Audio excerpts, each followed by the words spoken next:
Hello, you guys. We were planning a first run test of our tarot classes. So if you want to learn how to read the cards, now's a good time to bring your cards. Oh, that's cool. All right. And for those who don't trust TikTok, like me, this is also going live on my YouTube channel as well. Let's see how that works out.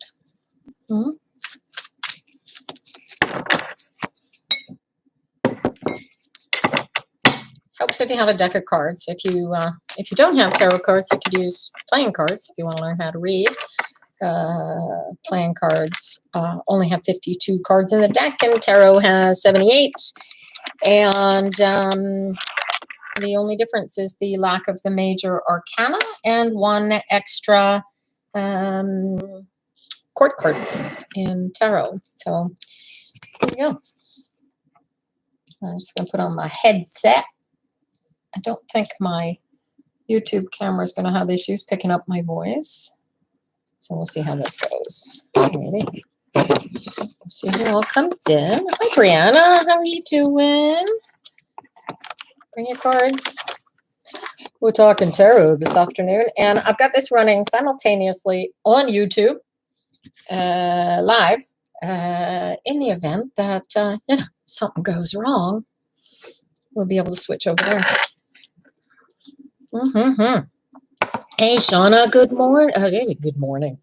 Good afternoon. Brianna, I am teaching cards today, not reading. So, we'll see how that goes. I don't know if any kind of reading will actually occur, but we're just really discussing the cards. If you got a deck of cards, I highly recommend you bring them. And, Now, I just got to figure out how to test the YouTube channel. See how that works.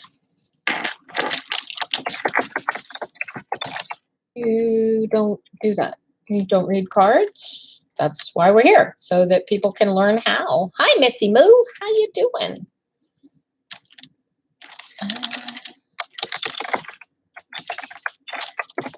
See how that works.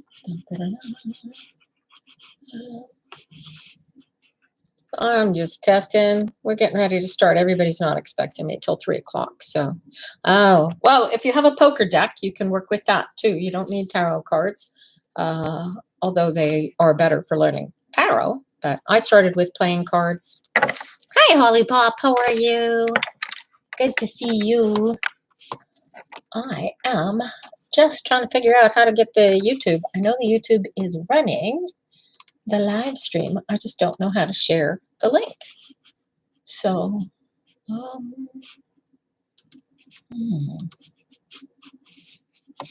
if anybody knows how, that would be useful to know.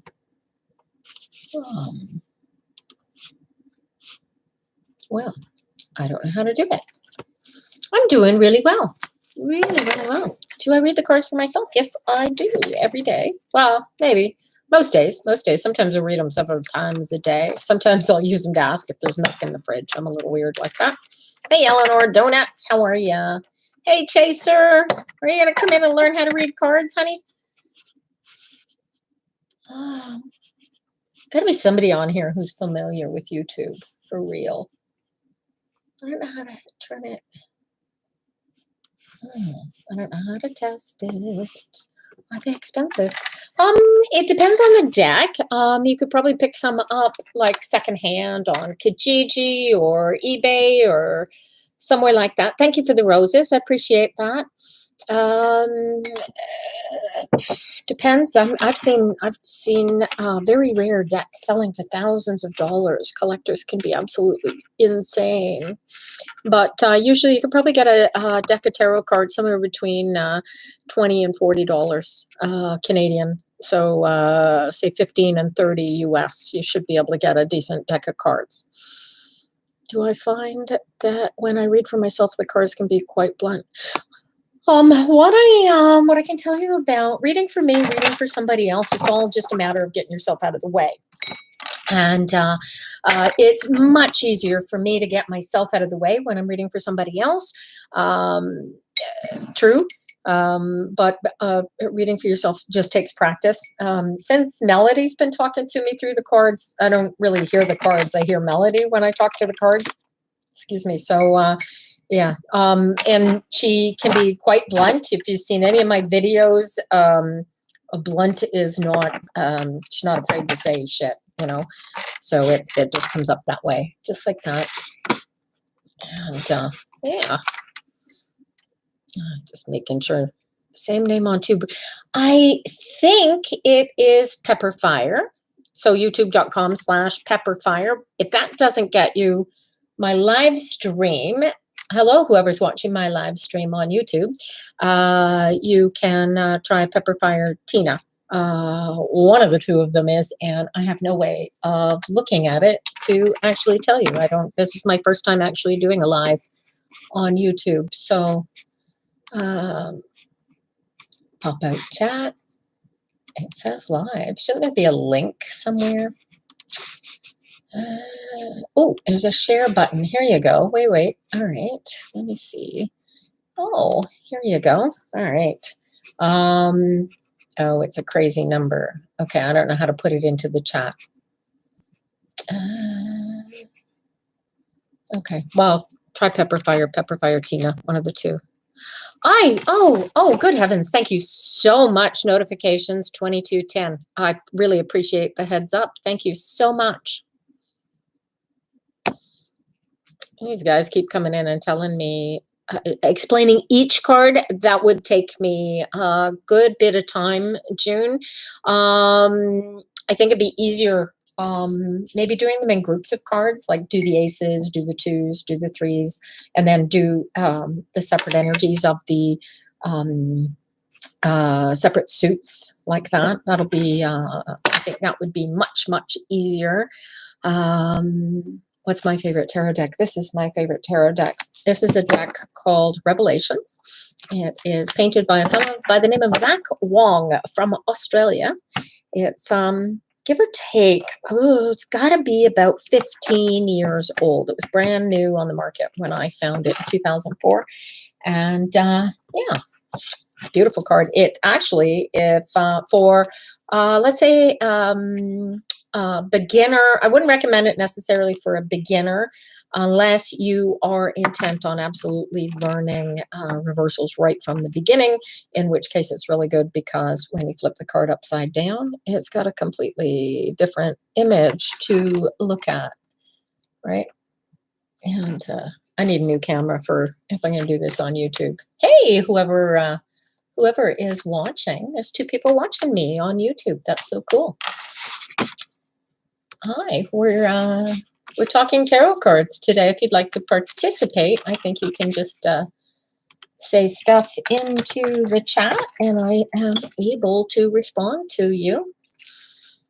The chat works, so that's all right.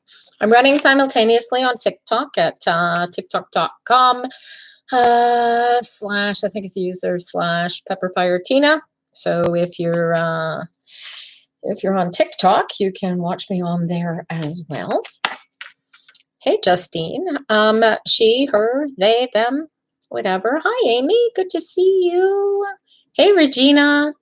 No, it's on YouTube, Regina. I decided to test out the YouTube link because it's got a built-in chat. And as far as I know, I don't have any limitations, such as people needing to download the Zoom link. They can just go straight to YouTube. But I don't know how to tell anybody how to get into the live, although there are 2 people watching me. So I don't know what to do about that. But hi, guys on YouTube. Good to see you. Hi, Adriana. Good to see you again. Hello, you are a Hoey. That's a cute name. Jesus loves you too. Thank you so much for the blessing. Hey, Casey, welcome. Adriana, he is still in the shop, which may or may not have just closed, and he's probably going to come up after he's finished down there. So whatever work he's doing for work. He's hanging out there. And for those of you who are wondering what shop I'm talking about, my husband is the world's finest pepper master, and we own a company called Pepper Master at peppermaster.com. And if you like spicy food, he is the chili pepper god, bar none. Anyway, that's fun. Yeah.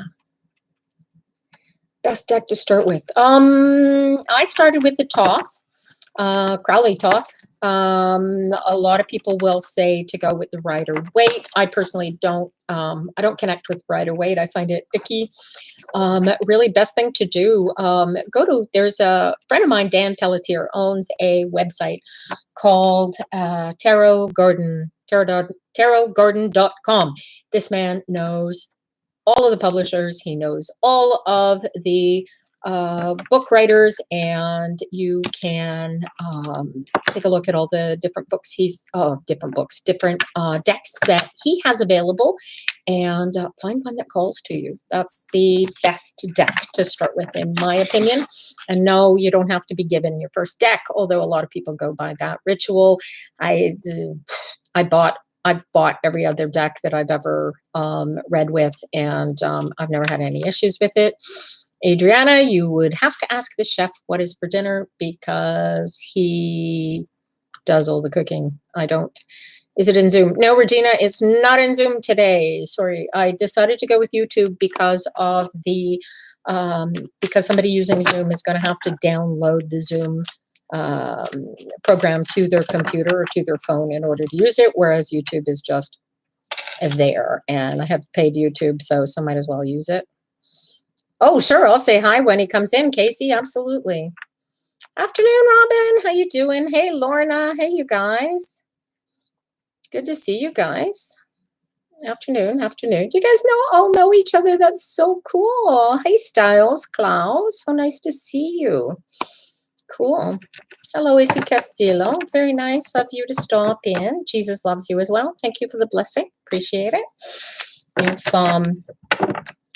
anybody has any questions about the cards, you guys, throw them at me now. I see that there's a few people. Did you guys bring your cards? What decks did you bring with you? Oh, I have to send. I don't even know how to do this. Send to. It doesn't work like that, eh? I don't know. Oh, I thank you, Holly Pop. Did you get a chance to look at it? We had a little bit of issue with a little Quebecer who seems to think that this is cheap. She doesn't like my political protest. I think it's because she's racist, but yeah, that's me. Yeah. Oh, look at that. I have 2 live watchers on my YouTube. Hi, guys. So nice to see you there. You got your first deck. Which deck did you get, Styles? Alrighty. Okay, so, I probably should have broken this up into individual suits, right? You want to buy a deck, not sure what to buy. Well, if you're going into a bookstore, you look, the back of all of the boxes have pictures of a couple of the cards. Look for cards that call to you. And like I said a little earlier, if you want to go to my friend's got a really good tarot shop called tarotgarden.com. And have a look at what he's got available. But there's, oh my God, there are so many different tarot cards that are fantastic. Hi, Joanna. Good to see you, dear. Is my mom still alive? Yeah, she was this morning. I'm pretty sure Dad would have called me. But she's been knocking on death's door. She's got what do you call it? She's got a some kind of deterioration, cerebral deterioration, and it causes dementia. And they got her on drugs, so many drugs. So she might last 10 years. She might last 10 minutes. We never know one day to the next. But yeah, she's still alive. I expect I'll get a phone call if she kicks while we're doing this live, but I'm not expecting that to happen. The rider deck, yeah, the one that I find. Yeah, it's not my favorite deck styles, but it is a great deck for starting to learn with. Most of the professional readers that I know and I'm friends with will recommend the rider deck as a good deck to start with. Am I going to use someone to read for when doing the tutorial?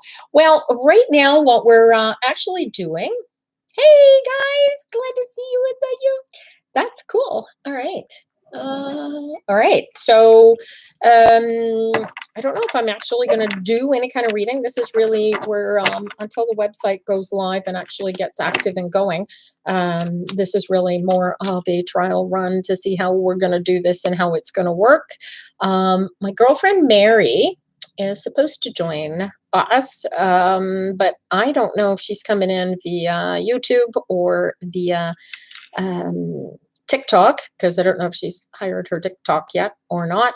And she's a brilliant reader too, but she is absolutely amazing. She is a retired school teacher, so whereas I am a doer, she is a teacher. So she's going to be working with me to help make sure that we can get next gen of tarot readers. And she and I both have different styles, so we'll see how that goes. I'm probably gonna have to figure out how the YouTube thing works in order to do it. So, well, anyway, we'll see how it comes together. But you have your deck. It's hard to read because you haven't got to know it yet, Robin.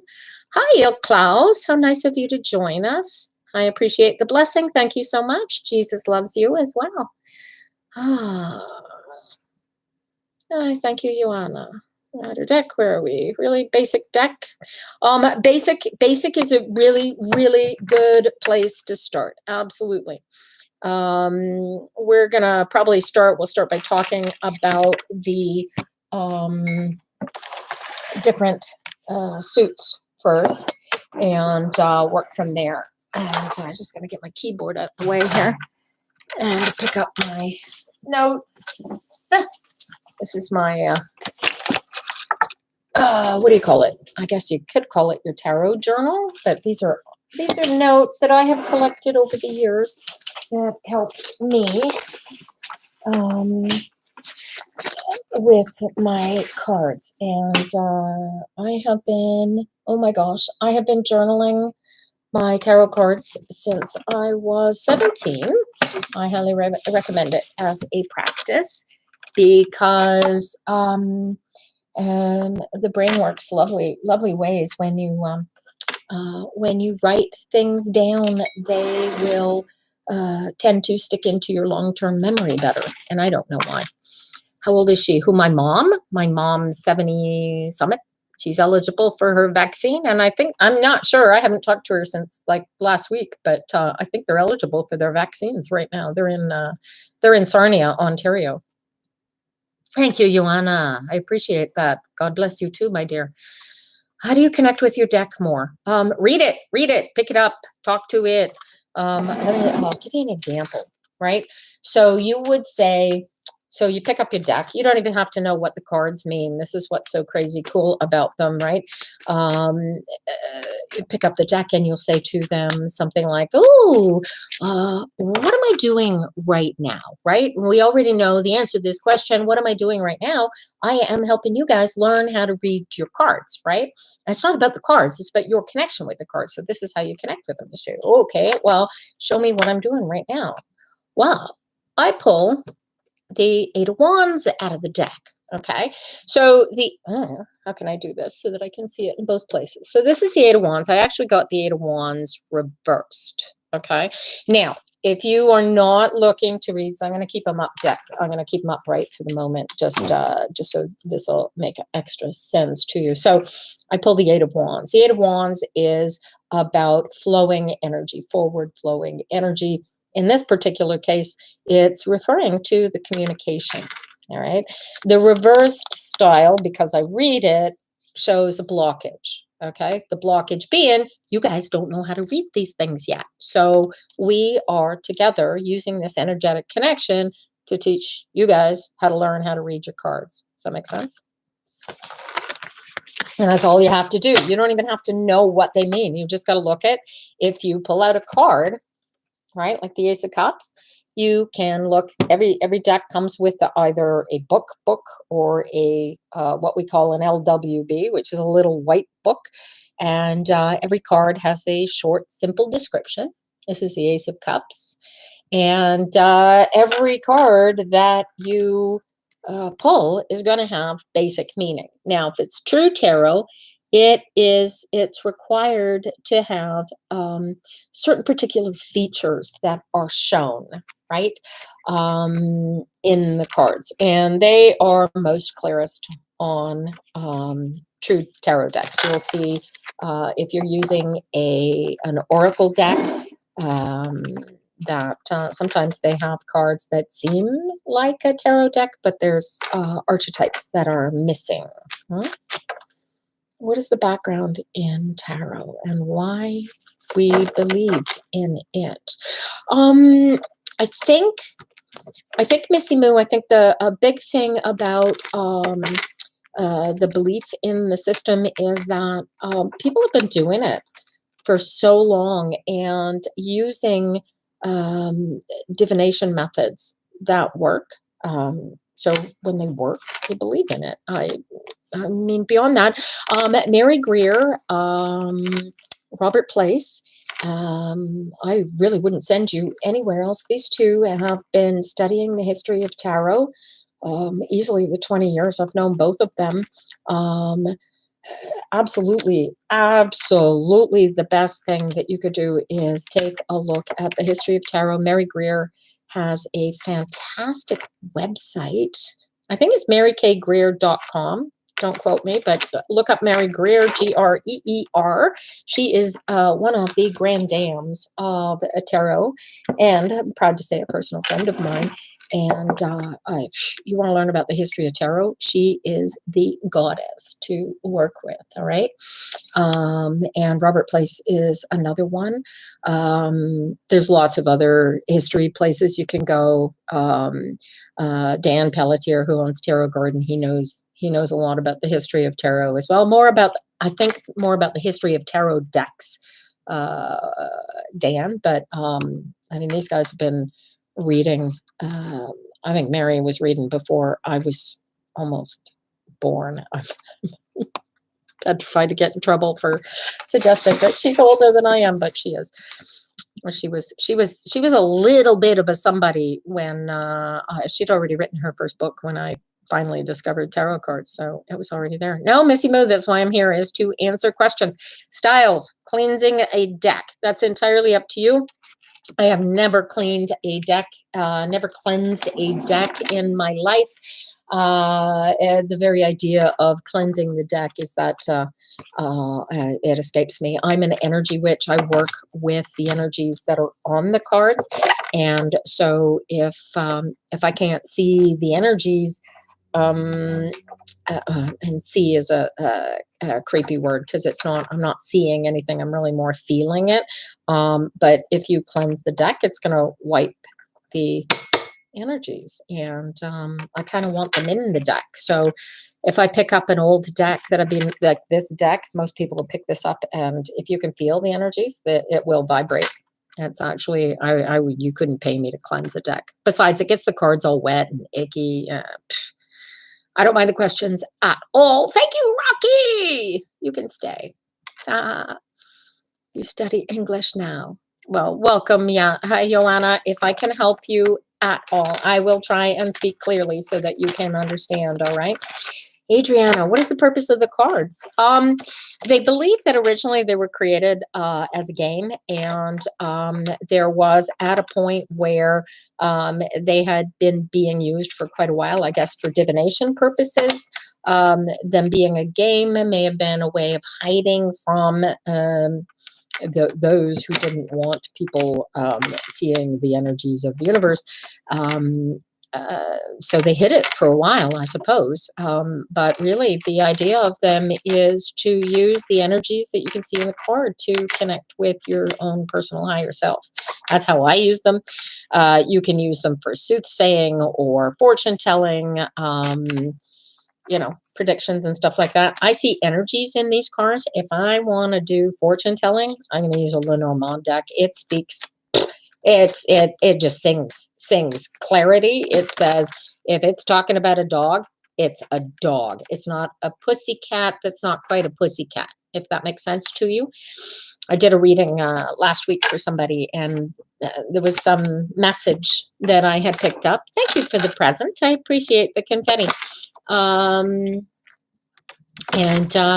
There's a cat on the card, and the cat was jumping out at me trying to get my attention as I'm reading the cards to him. And but he's saying, I'm not a cat. I'm not a cat. I'm like, okay, I'll tell him about, but you're not a cat. All right. So, but it didn't tell me what it was, if that makes sense. So it's just energies. You can feel them. You either feel them or you don't. And the feeling them, that takes practice. Meditation, meditation, meditation. If you're not meditating, you can use the cards to meditate, but meditation is absolutely key. You've got to get all the garbage out of your head, turn your brain off, and get one with the cards. Otherwise, you won't be able to feel them. The suits aren't the same. They just line up with certain suits. Do you mean playing cards, Rocky?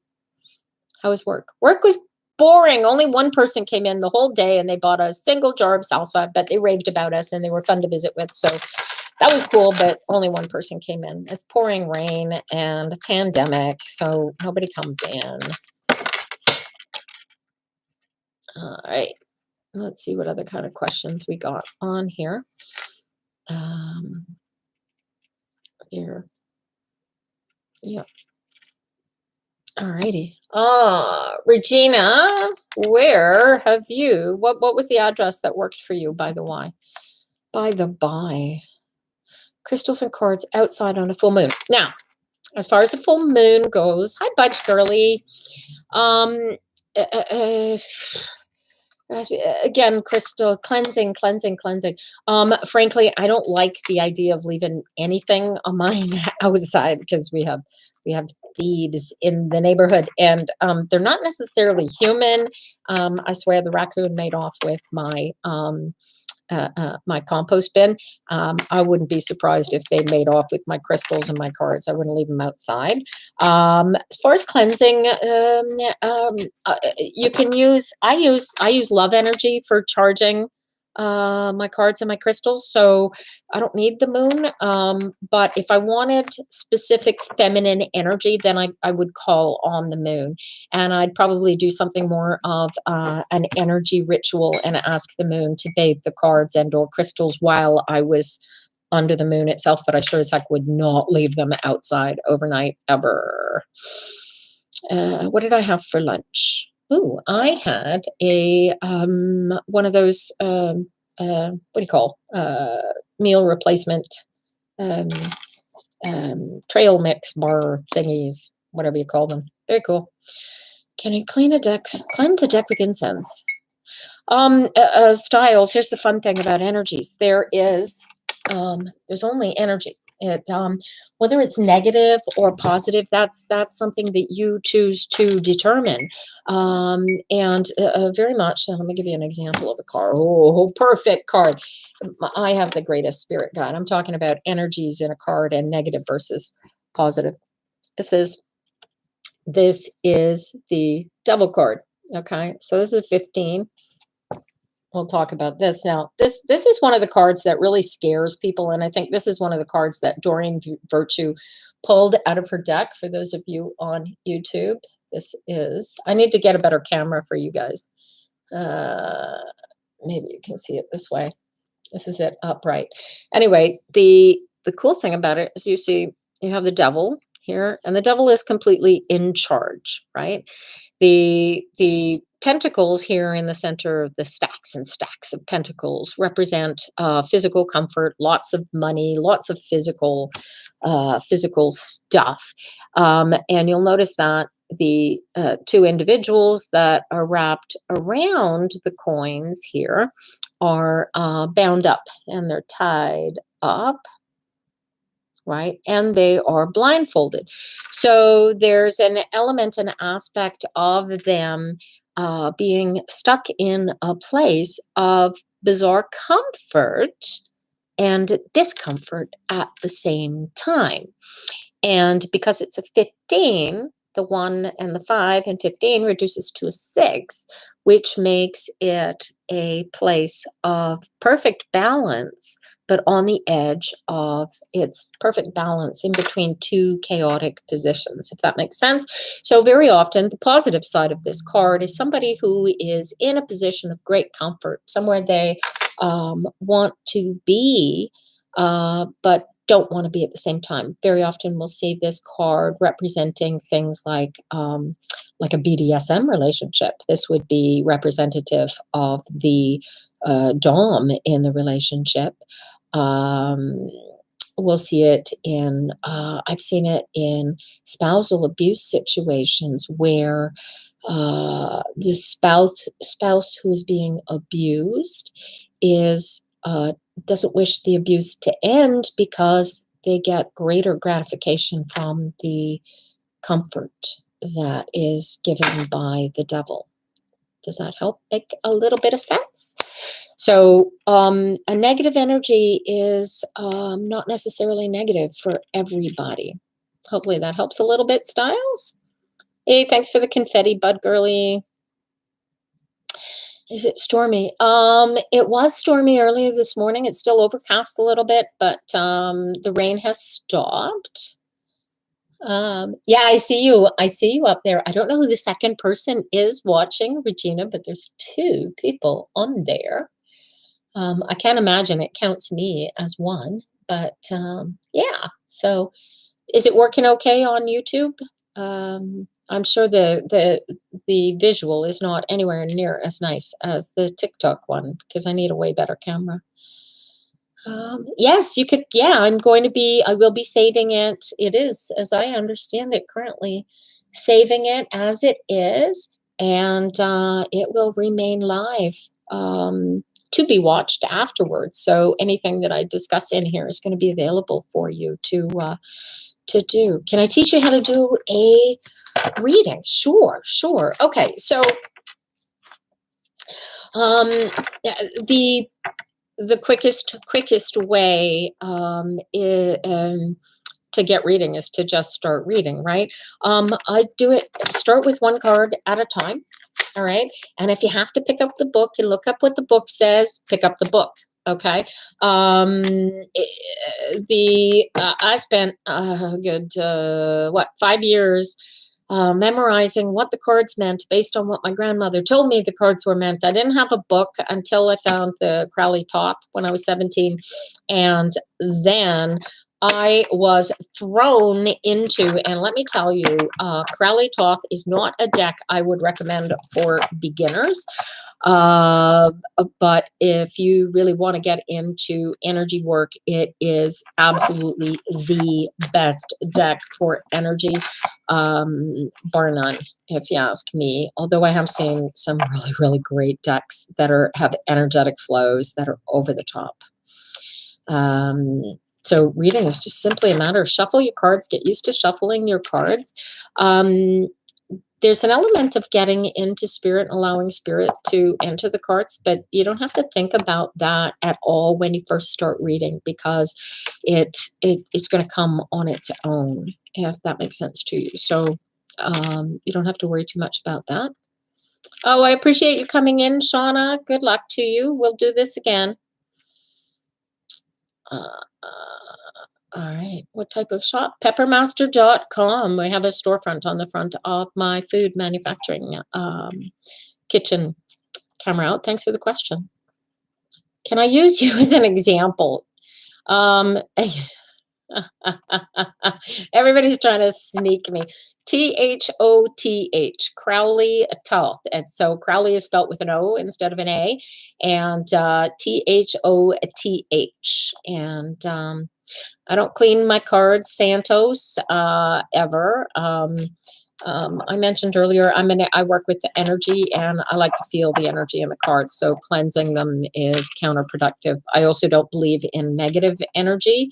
You choose how you wish to perceive the energies that you're working with. That's what makes using tarot for magic such a powerful tool. What's a love binding spell? Oh, aside from a foolish waste of energy, a love binding spell. Hello, Weasel. How you doing, honey?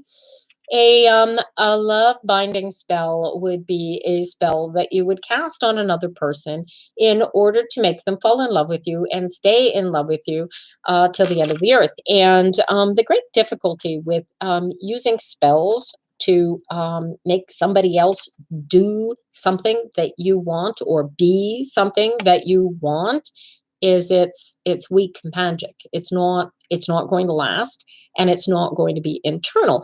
Frankly, if you asked me for a love spell, I would be casting the spell on you, becoming more in love with yourself, because you can only love somebody else as much as you love yourself. So if you hate yourself, you're going to be attracting all kinds of creeps, right? You want to get into yourself in such a way that you love yourself. This is really powerful magic, this love stuff.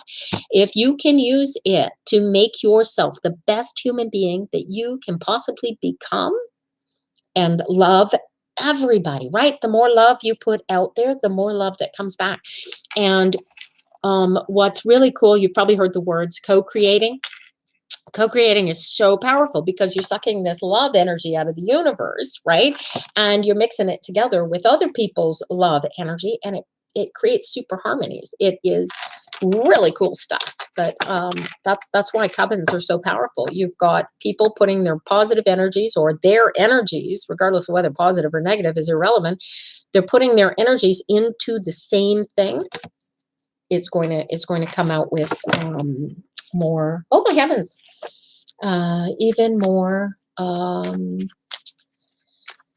What's the word I'm looking for? More energies, like super harmony of energies, right? It's like the Three of Wands. Oh, let me show you that. See, there's a perfect card. We're talking about energies in the tarot cards. Three of Wands is, if you can pull it out of your deck and take a look at it. This is my Three of Wands. All right. And you'll see that you have three characters. So there's three different energies, three separate energies that come together. And the three of them create a higher elevation of energy just in their coming together, right? Does that make sense?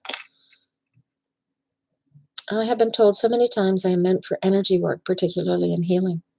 Yeah, Holly Pop, I would tell you that we are all born for energy work, and we are particularly all meant to be healers.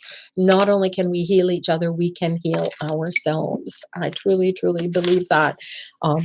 Greg and I just watched a movie last night called the Celestine Prophecy, and this is the story of a prophecy, and I don't know how true it is, but it's all based in the same thing. It's the same energies.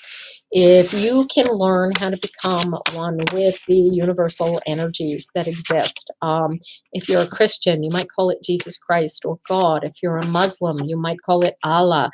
If you are an Egyptian, et cetera, right?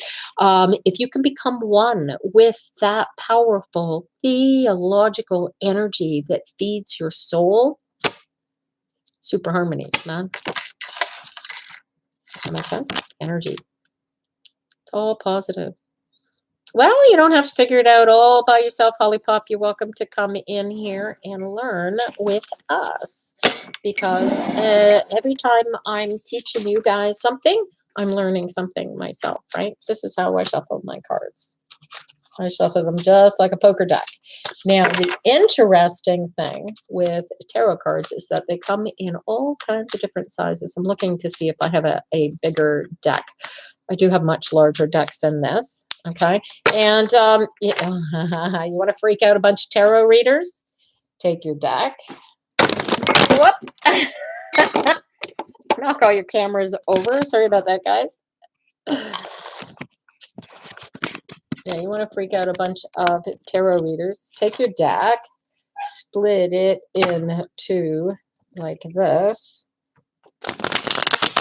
and riffle them like a poker dealer, people will freak out. All right, so if you've got a really big deck and small hands, you can do it lengthwise like this. Okay, you can take them. You can do the way. Remember when we were little kids and you spread all the deck out, you mixed up all the cards in a big pile on the table? You can do that as well. I've seen lots of readers do that. You can just cut and cut and cut and cut and cut the deck into multiple piles and keep cutting, keep cutting. I've seen some people just now. Dan does it really, really cool. I like the way he shuffles. He's got a really neat. But however you're gonna shuffle your deck, get used to it, get comfortable with it. It's your deck. Don't let somebody else tell you how you need to shuffle your deck. These are your cards. Become one with them. That is how you get to read them really, really well. A little sore in the knee. Oh, I send you healing energies, Weasel. Oh, and you're still getting snow. I hate that. Newfoundland's getting 10 centimeters today, I heard. I'm so glad I'm not down home today. Yes, always love yourself first. Gotta love yourself. That's the foundation. Absolutely. Santos, we are learning to read today. We got a deck of cards handy, maybe a deck of poker cards. Pull out your own cards. Tell me what they are, and I will tell you how to read them. You need to get an easier deck. Oh, yeah. Oh, maybe, Robin. They just take time to memorize. You want to start with the general idea, right? So, for example, here, let me bring you to the Fool. Let's see if I can pull the Fool card out of here. The very, very first card in the deck, it has a 0 on it. So it's not one of the minor arcana. And it's not one of the major, it is one of the major arcana, but it's not a numbered card, so to speak. It's a non-numbered card. And if you are so inclined as to learn Kabbalah and memorize all of the Hebrew tree of life and whatnot, that's a whole experience that adds to the depths of the tarot cards. Of course, the Fool's going to be so close to the bottom because I want it, right? Here it is. All right, so here's the Fool card. So the Fool card is it's very colored. The multiple colors part of it, right? And it's showing the explosion of energy. So really this is think of it like a spark, and the spark is required for something new. Okay. I gotta answer that question for you, Missy Mo. Give me a second. This is a card. I mean, you can basically bring them down to general ideas as you start to memorize them. So the first thing you'd want to memorize about the Fool card is that this is the card of infinite possibilities. So this is everything. This is the spark at the start of the universe. All right. And one day I'll get Dan to come in and give everybody a course on the Kabbalic energies, but I don't know them well enough to teach them. So here's the card of infinite possibilities. And you'll notice on my deck here, I have a butterfly. Okay. The Rider-Waite has a dog. All right.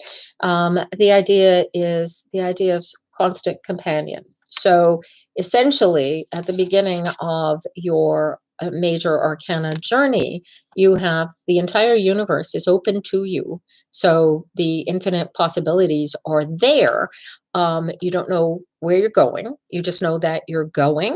All right. So that's really all you need to know to start with the Fool card.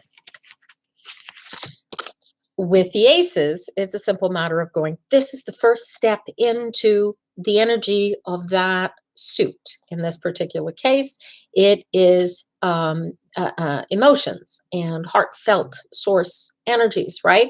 So water is the element that goes with it.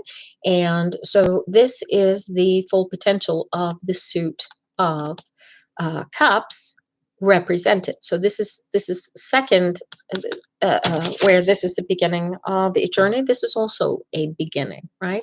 And if you bear in mind that the concept of alpha omega works with all of these, each of the suits, and both the lower half of the major arcana and the second half of the major arcana both work in a full cycle. So it goes from alpha at the beginning to the omega at the full completion of it.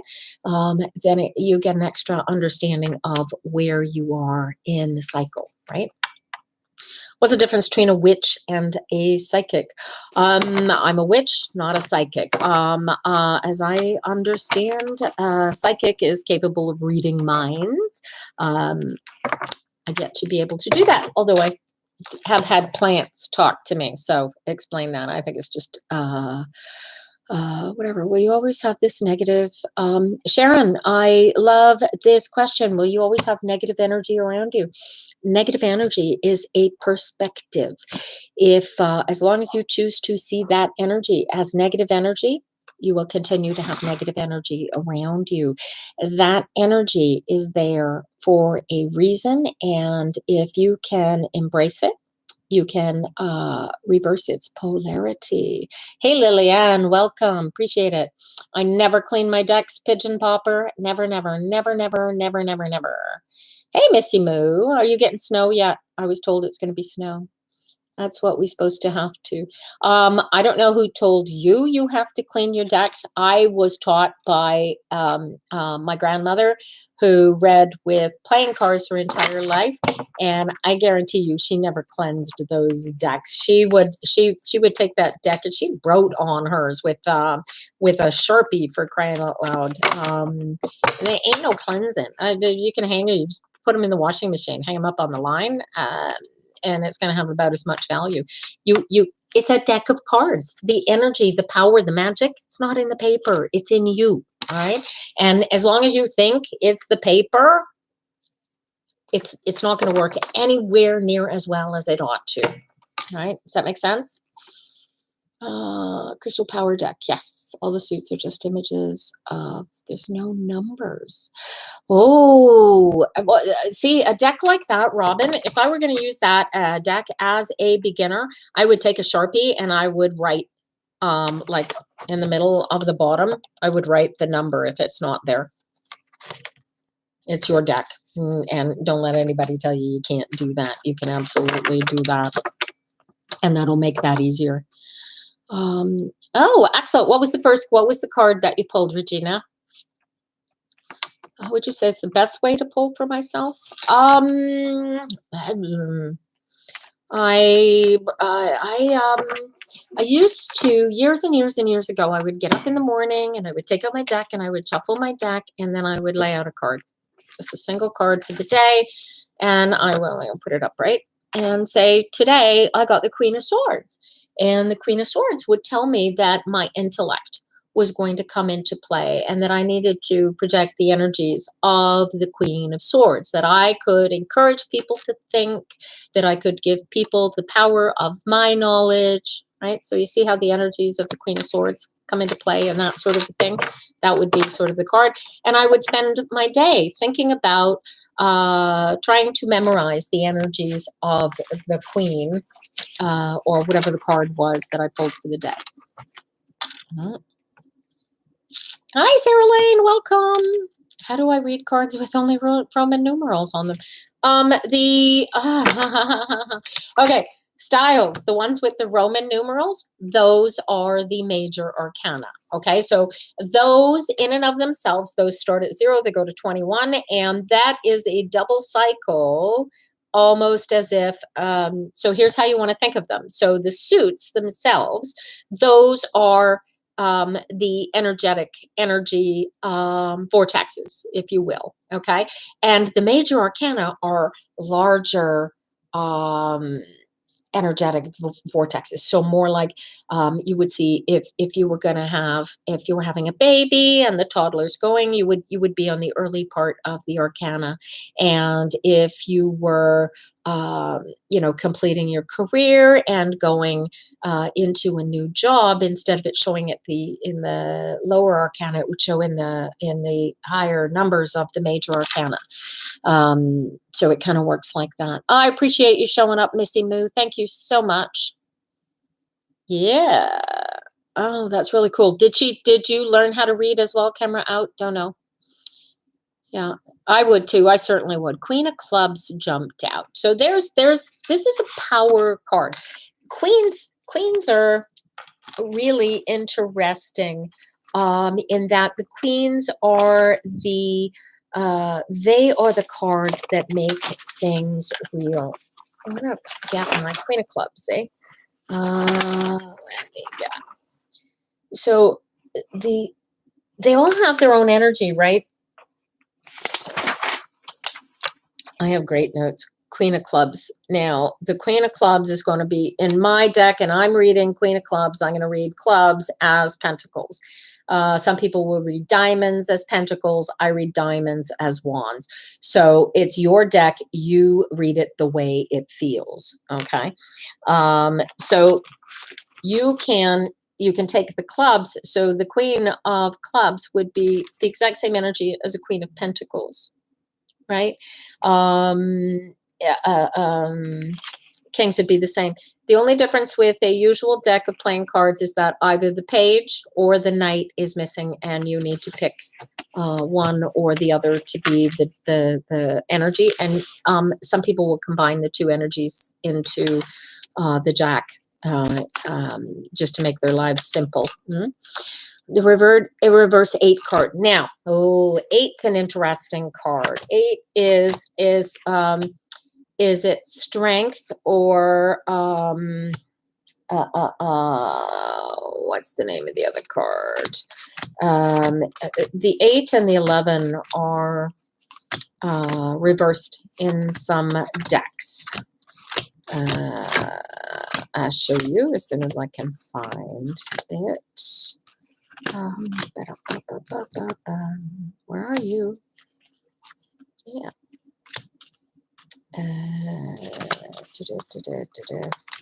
Bear with me. We'll find it.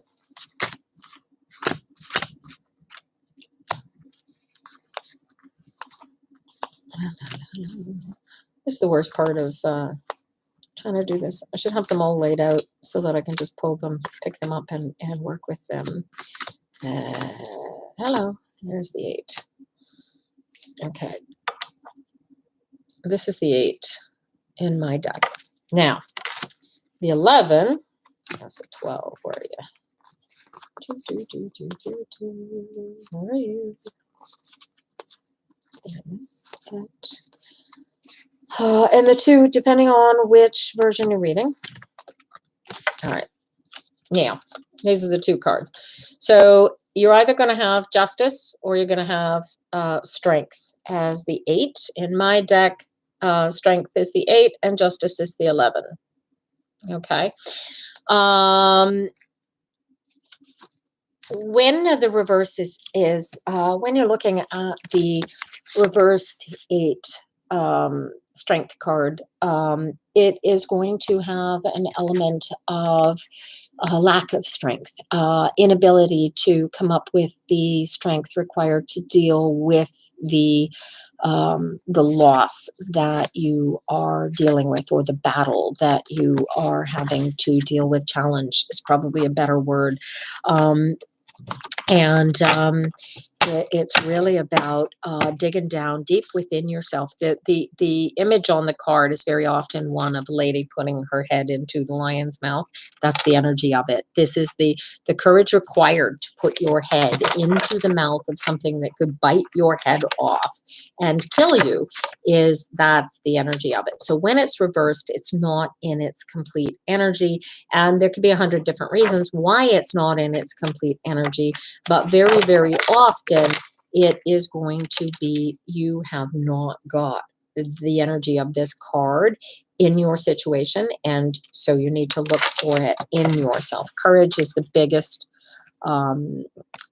word that jumps out for me for the 8. So bravery, that sort of thing. Hi, Sarah Lane, welcome. Hey, Regina. Do I believe in reality shifting? I really have gotten to the point where quantum physics has blown my mind so badly. Yeah, I believe in reality shifting. I honestly believe that we are somehow managing to run multiple versions of this existence at the same time, and while we are doing that, are keeping our individual selves completely unaware of the fact that we are running multiple versions of this existence. And as I believe that, then I also believe that it is possible that while you're in the middle of one reality, that something can happen and all of a sudden, whoop, you wake up and go, I could have sworn I had 3 drawers in that dresser, but now there's only 2. And things shift and change. So yeah, I believe in them, but I really couldn't tell you how they work, that's for sure. Hi, Daniela, good to see you. Hi, Jenna Keeping. Would you like pine bark or chocolate bark, or if you're looking for a canine kind of bark, we're doing tarot cards.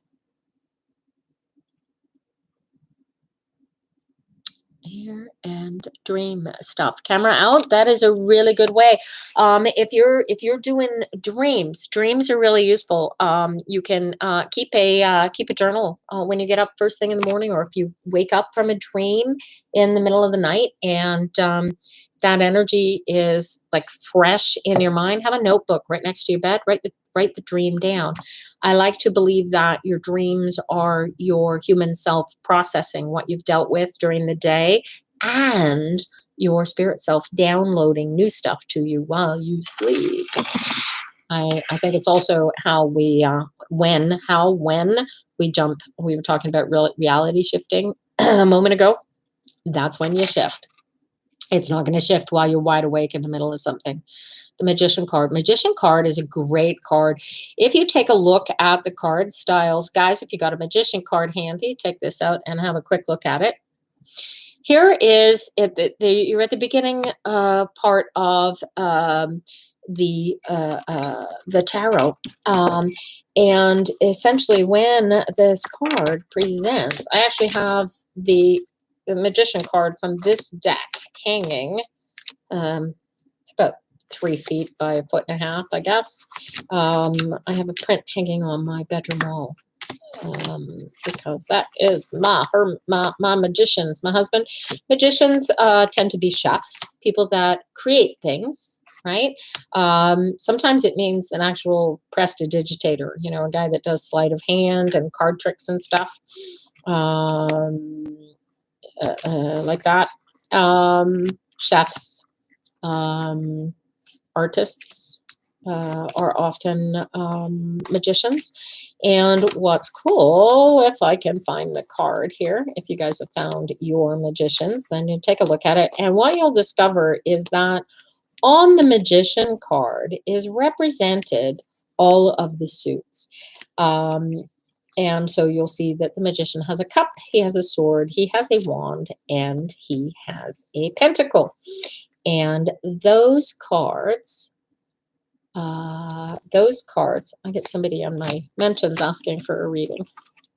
And so here, this is my Magician. I think he's lovely. And for those of you on YouTube, apologies for the crappy images. I got to get a really decent card here. What's the biggest downfall to having a playing deck of cards as to a real tarot deck? I appreciate the invitation there, Not Stable Ron. But I don't know you, and I don't share live with people I don't know. Thank you. Yeah, so you'll notice that here he's showing he's got an essence of control over the energy of the universe, and his feet are grounded in the dirt. well, you can't really see that, but the idea is that he is between the two worlds, and he is, in essence, as the one card in the major arcana, he is the birth of what has been created by the Fool. So this is the first step on the journey. This is the guy realizing that on this journey, he's the journey itself is going to give him everything that he needs. Right? Does that make sense? Love the Magician. I appreciate you coming in, Holly Pop. You have a great day. I don't go with opposites, Robin. Some people do. I find that if it's the opposite, for example, the Two of Cups. Sometimes it's an opposite. So I'll get the Two of Cups, say, for a couple that is going to get together. And I'll get the reverse Two of Cups for a couple that's about to break up.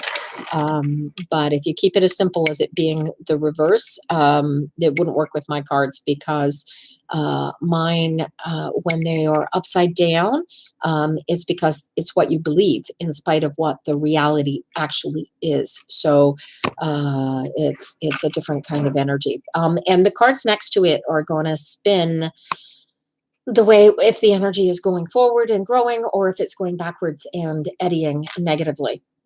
And again, that's a perspective. But you could definitely use it as a base just to start, kind of go, okay, it's not quite all of it. Would the Joker be like a magician card? Yeah, if I were going to, yeah, kind of.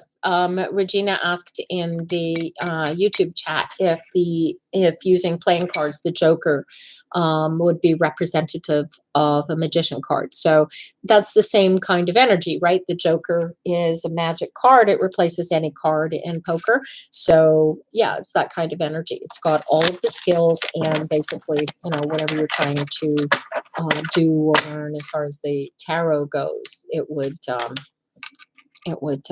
be created magically that way. Oh, thank you, Canadian Comfort. I appreciate that. Well, here, absolutely, I'll be your teacher. I invite you to join CanadianTarot.com. Go to /forum, because my girl's currently working on the website right now. And a lot of it's going to be oriented around that website as that finishes getting put together. Adriana, how long am I going to be live for? I really couldn't tell you right now. It's 4 o'clock. Worst case scenario, hubby's going to come in. He could come in any second. He might not come in before 5 o'clock. I doubt he's going to chase me off of here, but the second he puts a drink in my hand, I'm out of here. I don't care what time it is. How's that sound? Sound good? So I'll be here for a little while. Appreciate the follow, Canadian Comfort. I will follow you back. Evelyn asks, is it better or worse to give yourself readings rather than getting someone else to do it? It depends on how well you read. I read for myself daily. When I first started reading, I found it much easier to read for other people than for myself, because I kept getting in the way. So what I did is I practiced. That's how you get to Carnegie Hall. That's how you learn tarot cards as well. What I did is I practiced for friends of mine, and I would do, well, you've seen the cold reading videos that I do for people. Same concept. I would sit and I would throw 3 cards, and I would read what the cards say and just tell them what the cards say. No feedback. Don't tell me until after I tell you what the cards say. And I practiced and I practiced and I practiced those energies, and I had benefit of some of the most incredible teachers by way of an old tarot site that is actually available. It's called Eclectic Tarot. It's still there. You can get the information that was there. If you see anything on there by Demon Goddess, that's me. But that forum has been closed for anything except for information. But yeah, practice. But yeah, get yourself out of the way is the hardest thing to learn. You think she is a witch, and you need to learn to counter her magic. Oh, that's interesting. Okay, so Canadian Comfort. here is, especially since we're talking about energies, and energy is power, okay? When you know and understand who you are and how to pull the energy of the universe into yourself and share it with somebody else, then you can counter her magic. But as long as you believe that you need to counter her magic is going to be more powerful than yours.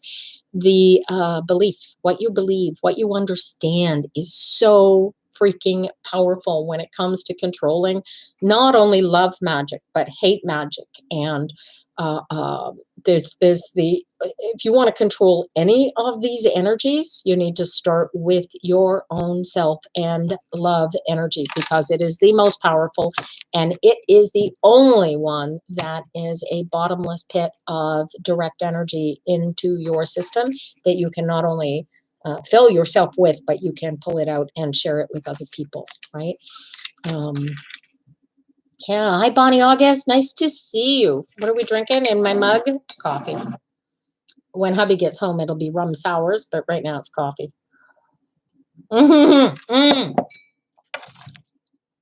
Evelyn had a reverse two of wands just jump out of her deck. So let me I'll quick do a conversation about jumpers, because jumpers are really, really cool cards. Jumpers, if you throw the cards all over the place, if 12 cards jump out, you just clumsy fingers. Don't even bother looking at 12. If one, maybe two jump out, then they may be important to your reading. When you're first starting out, take it and treat it as you're reading. If a card jumps out while you're shuffling, take it and read it as you're reading. If 12 cards jump out, like I said, just forget about it, reshuffle.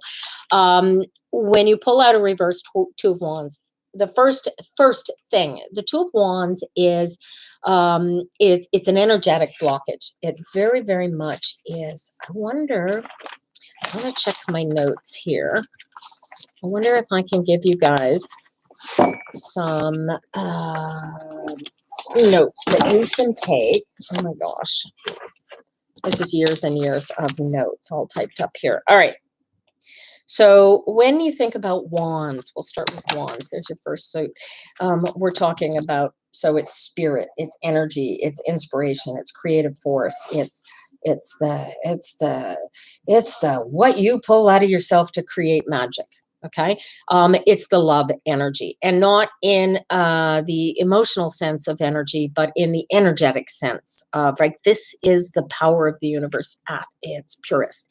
And it comes like this, right? Okay. So where the ace is about is the seed of the energy, right? And the wands are going to create, the further you get in the cycle, the heavier that energy gets, right? So if you can't flow it through yourself, you're going to find it weighing on you. The Nine of Wands is one of the heaviest cards in the deck. Why? Because you have put all of this creative energy in it.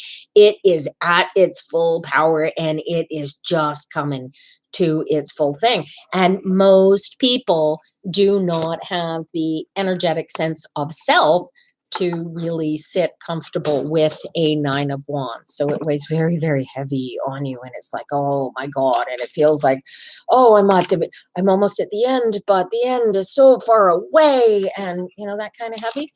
That's the wands for you. So depending on who's reading them, some people don't see the wands as a very nice suit. So you'll see that. So the Two of Wands coming out. This is it's either you wanting to pull this energy and control it, or it's somebody else wanting to pull it and control it. So it's right. So you see the cycle. So here's the energy. That's the ace.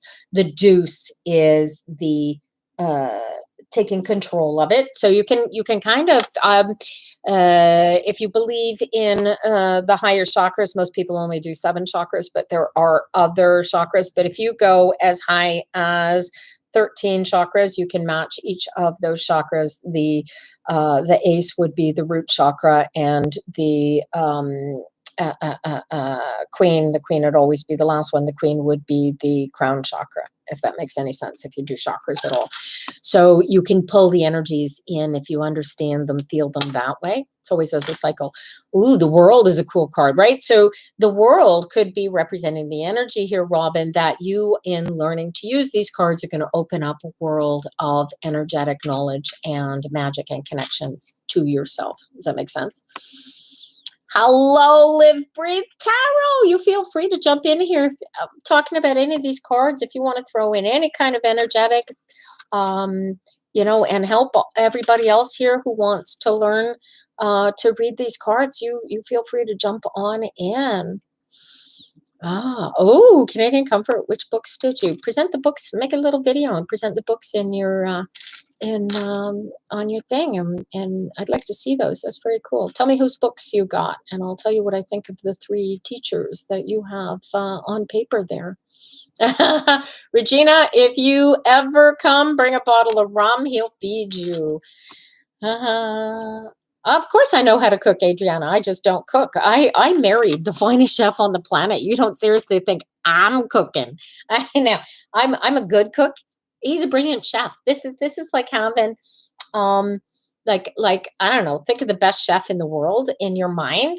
Greg's better. Guaranteed. He's got this absolute brilliant sense of flavor and balance that is, wow, amazing. Changed my life as far as it goes to food. Hi, Jessica. Sorry I didn't say hello earlier. Hi, Tamara, darling. Richardson, how are you? What a cool middle name. I like that. Hey, Rosemary, how are you? How many cups of coffee do I have per day? Well, let's see. This is quite possibly my 4th or 5th cup of coffee since this morning. Oh, I don't know. Some days it's like 3 or 4. Some days it's 5 or 6. Yes, evening, Rosemary. Hi, Tamara. We are learning to read cards today. I invite you to get a deck of cards. If you don't have a tarot deck, you can use playing cards and learn that way. Appreciate you coming in, though. Oh, thank you, Live Breathe Tarot. I appreciate that. Hello, Zenai. 123T. Jesus loves you too. Thank you for the blessing. I appreciate that very much.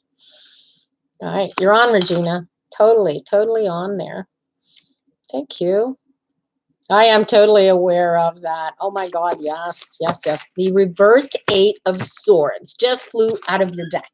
So the 8 of Swords is a very cool card. And depending on whose deck, swords are thoughts. Okay, they are very much thoughts are thoughts being things like I've seen them where the magician and creativity is expressed in the wands. Very often I'll see musicians and artists represented by swords, not because they're being creative, but because they're being cerebral. Okay, so it's like the creativity in the swords are more intellectual and the creativity in the wands are more artistic. Does that make sense? So it's kind of left brain, right brain kind of concept for the energy of thought for the energy of creativity between the swords and the wands, if that makes sense. Where is it? So the eights are about forward movement. You'll hear me say that very, very often when I'm doing a tarot reading. 8 is really cool. I really like the 8. This is Zach's 8 of Swords. And you'll see that in the 8, regardless of who paints it, the character, if it's a character, is all tied up in knots and is being prevented from moving forward. They can't see anything because they're wearing a blindfold.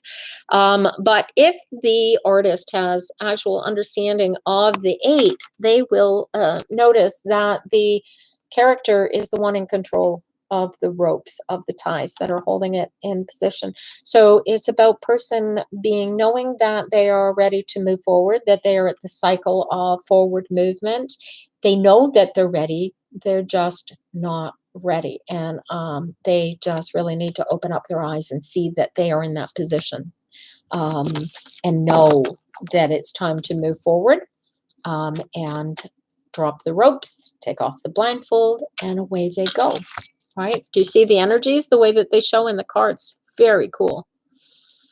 Might need to do Greg's cooking class too. I like to know. Regina, we actually sponsor some cooks right now. We have a Sikh lady by the name of Siri who is in right now as we speak doing a vegetarian cooking series, and she is actually pretty well known in the Sikh community as a spiritual teacher to Sikh spiritual leaders. I have some pretty cool friends, and she's teaching people how to cook vegetarian. So you can find that on the front of the Peppermaster website, but right at the bottom on the left-hand side, you'll find a picture of Siri and Greg, and tag on that and send her a note, and she can get you all the details for her courses. But she gives you a shopping list right before, in the middle of the week of the class, and you go out, you buy the ingredients, and then she does a Zoom class where you learn how to cook it. We did hot chocolate with the Peppermaster chili chocolate sauce 2 weeks ago. That was fun. Although I don't go into her class every week. Love tea, hate coffee. Iced coffee is good. See, I don't do, I'll drink cold coffee, but I don't drink iced coffee. Do I support BLM? Of course I support BLM. I had a girl, Evelyn. How did it go? With the moon, Empress, and 9 of Cups indicate pregnancy. Whoa. Oh, yeah. Well, the moon is about, it's about shining light in the darkness. So, the energy, it's a sister energy as well. So it has, really, really powerful feminine energies that go with it. Tie it with an Empress, which is, this is Mother Earth creation energy. And then the 9 of Cups is the wish card.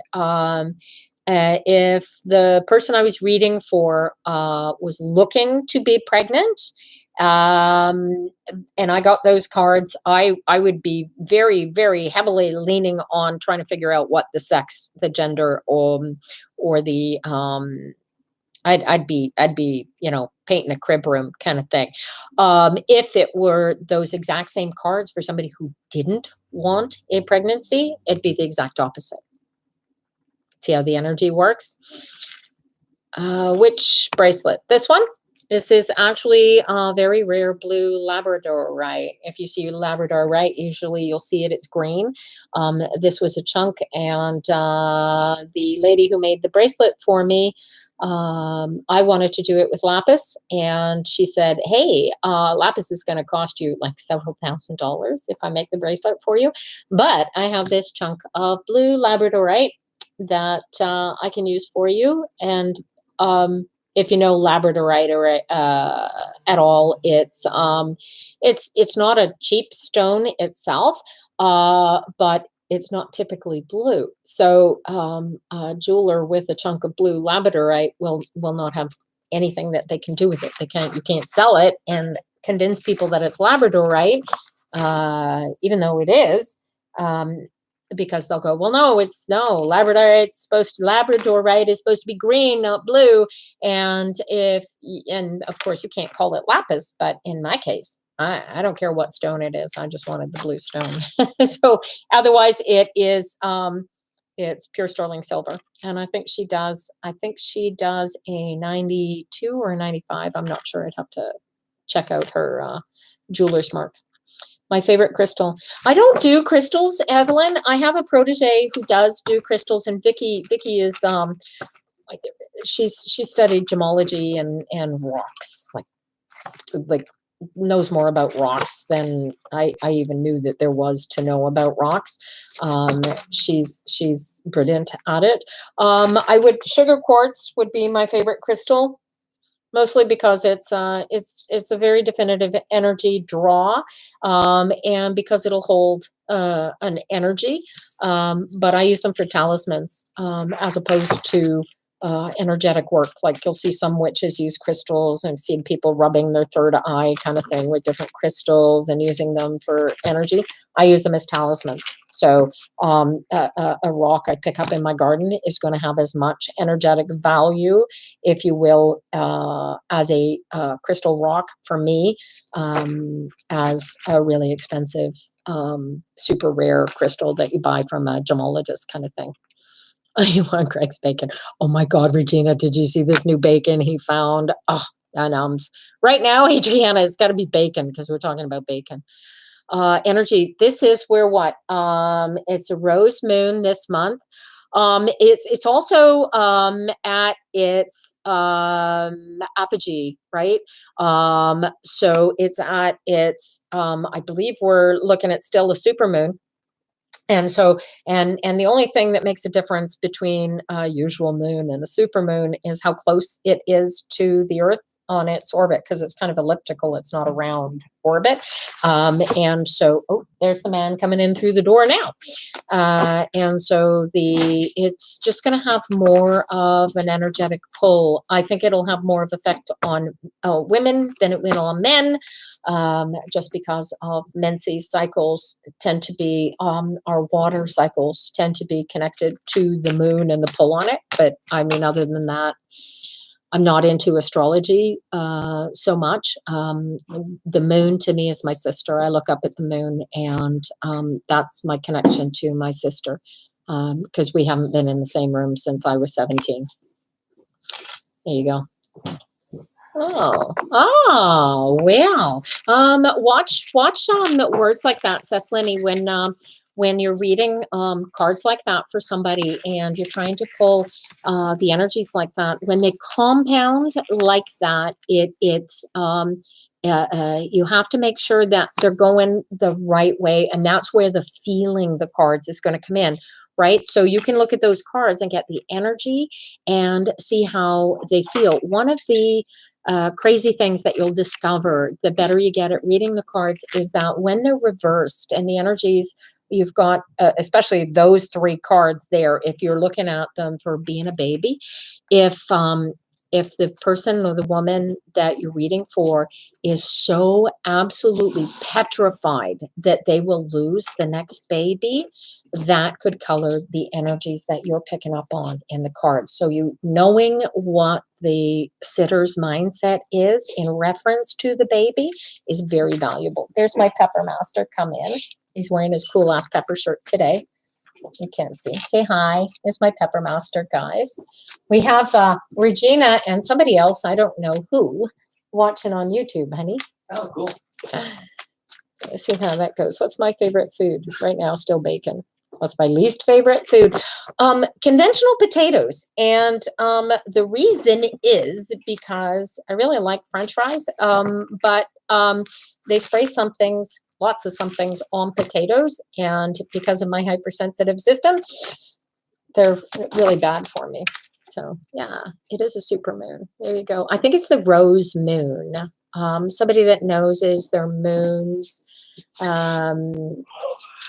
will know. Moon water is interesting. I know quite a few pagans and witches that actually use moon water. So you were talking about doing crystals and stuff and cleansing cards. I don't do any of that sort of thing. But if you wanted to create something along the lines of water for sprinkling, for doing spells, okay? Water is really powerful for emotional spells because it's water and it's the same energetic flow.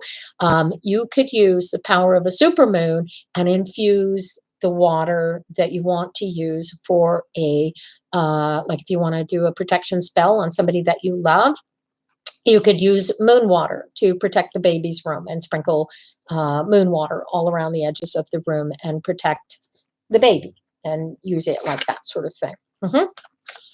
It's not the sort of thing that I do. When I'm doing a spell, I tend to use talismans, and I will infuse, as you guys have seen from my jewelry, I infuse all of my jewelry with spells. And so, thank you for coming in, camera out. I appreciate the visit. Hope to see you again. Regina says hi. Everybody's saying hi, honey. Hi. Oh, Celestine, you're going to get it just fine. Just relax and let the cards tell you what they mean. If you can feel your way into the cards, you're gonna do way better than if you try to think about what they mean. Adriana wants to know what's for dinner, Greg. He's laughing. When is she arriving? He wants to know what time you're arriving, Adriana. Hello, Pepsi. We appear to have a bovine in the room. How are you, darling? My first reading went better than I expected. I connected with my spirit guides earlier, and they are the best. I love my spirit guide. She is absolutely amazing. And when she pisses me off, she does a really good job. And Greg always says to me, "Oh, she pissed you off because she told you the truth, huh?" And that's usually when. Full moon in Libra. See, I have had, how many years now? I've had an astrology training course in my email box waiting for me to pick up and learn. And I have never, not yet, picked it up and opened it. Not yet. So, excuse me, astrology is not my thing. That's a fun way to do it, Celestine. A lot of people will start. I find that without having do you mean without having a sitter at all?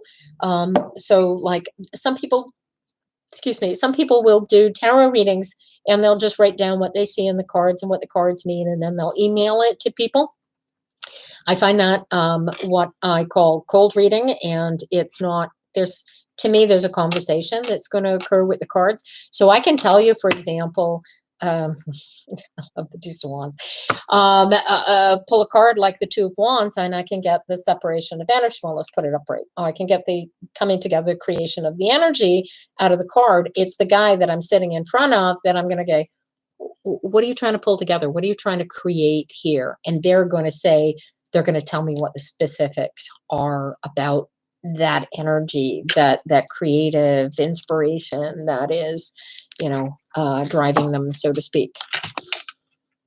So the sitter is important, but they're totally not necessary. If you can get close enough to the energy of the card to use the words that your sitter is going to need to hear when you present them, that's where your magic is going to come in, where you don't have the sitter in front of you, right?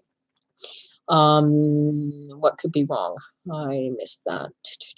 In front of the client. Who did you say that to? Oh, you're still talking about the moons. Okay. I don't know about the moons. So funny. My sun sign's Virgo. My boy's sun sign's a Libra, right in a row. Oh, that's cool. Hi, Aiden. How was your hockey practice? I'm also a Capricorn, Regina. I was born on the right at the end of the Sagittarian cusp. Oh, thank you, Claudia. I grew it myself. Thank you. It used to be flaming Anna Green Gables red when I was younger. Oh, that's a good idea, Celestine, too. Especially, right, because it's the conversation and you can help direct it, I imagine, once you have delivered the energies like that. Robin, I don't think there's a woman on this planet that doesn't have a pull to the moon. I don't think it's possible with the energies. I don't use oracles. I have been known to I have been known to try to read with them, and there are a couple of oracles that I can read with really, really well. There's one, I can't think of the name of it. But it doesn't matter what the card is. They all have individual people on them. It's all people. All of the cards are people. So the Ace of Cups is people, and the Seven of Cups is people, and it's all people, regardless of what card it is. And that, I would call that an oracle, because it's certainly not tarot, but I read really, really well with that deck because it's really energetic.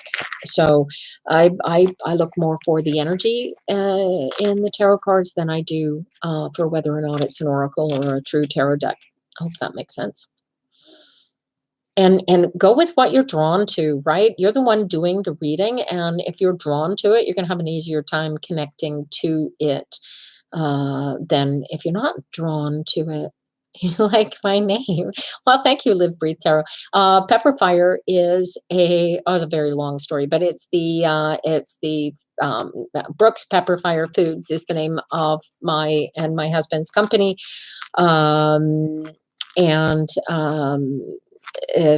Pepper Fire represents me and Brooks represents him, and the two together are magical. So yeah, so that's fun. Hi, Ashmita. We are doing lessons today, not actually reading. If I were looking for a love and money reading, and I were looking to I'll pull a quick card to give you an idea. I'm not going to give you a reading. I'm just going to give you an energy. And if I were, so I'm looking at, I pulled a Five of Cups reverse for you. And the Five of Cups reverse is about being in a situation where you feel like all is lost and you are not recognizing the part that is not lost ahead of you. There is, if you are in financial straits represented by this card, there is help for you, but take your focus off the negativity and focus on the positive, and you will find your way forward, right? Cards like that. So you can see whether it be an emotional card or a financial card. Let me see if I can get a financial card here quickly. Like, oh no, I keep getting emotional cards. Oh, here you go. Seven of Pentacles, right? This is very much a card about money, about bringing in the harvest, collecting everything coming to fruition, right? Kind of card. And it's Pentacles. So money is a physical thing. It's an earthy type thing. And so is health. So they're interesting suits. Oh, thank you, Celestine. I appreciate it. Yeah, and it is very okay to not use reverse cards. As a matter of fact, if you start, let me just take the Seven of Pentacles that I just had up here.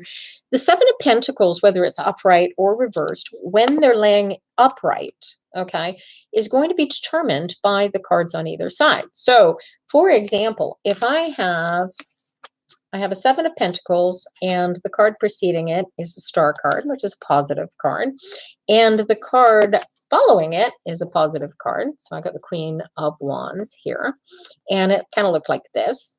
I would not see this Seven of Pentacles as the reverse. Okay, these are definitely all upright cards. Now, if I saw this same Seven of Pentacles next to, let me see something that I might find as difficult. Next to, say, the Five of Swords, now it's got a very different feel to it. Okay, so this darkness, there's personal chaos that you need to surrender yourself in a way in order to overcome in this. So it's, in that sense, it's a negative card. It's a very stressful card, the Five of Swords. When it's next to the Seven of Pentacles, the energies here become, how do you get the light? You can't see the light until you get yourself out of the way, kind of energy here. And then you throw in the Moon card, and it's going to shine the light on it. Or you throw in the Seven of Pentacles, and it becomes there's almost a, you're in your own way, keeping yourself from making the money, keeping yourself from bringing in the money, so to speak, here, right? So it depends on how the energies are in the cards next to them. So you don't have to do them reverse. You will learn them regardless. They don't need to be upside down.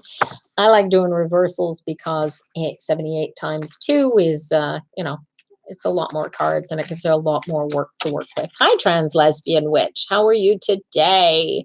Thank you so much for that aura painting. That was so cool. Oh, and I got to show you this. You thought that was so cool. I'm going to knock you over here, Regina. Sorry about this camera action for the second. But this is, remember in the reading, you said that the energy on my leg. So this is my right leg. And when I am sitting doing anything, it's constantly doing like this. All right.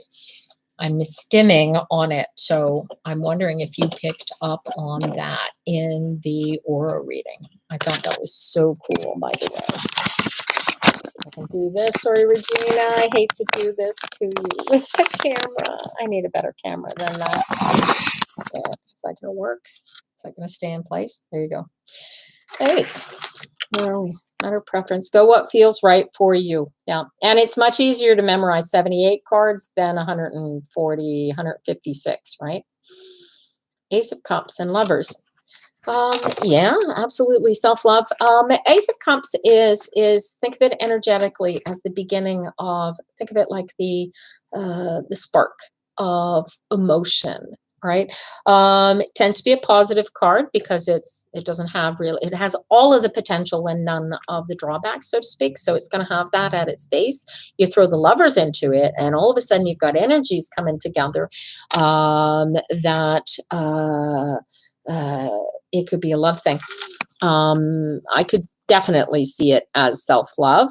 I would see it more as the creation of a love, whether it's self or not is not necessarily indicated in my mind by either of those two cards. I would expect a court card to be pushing me towards the concept of loving oneself, perhaps a page or a knight of cups or wands, particularly. Yeah, like that. But yeah, and if the Ace of Cups were reversed, it would be even more have that energy because that's what you're lacking, right? Or a project or an object. Absolutely. Hi, Talila. How are you? Good to see you. Hello, Random Fandom. My pronouns are she, her, they, them.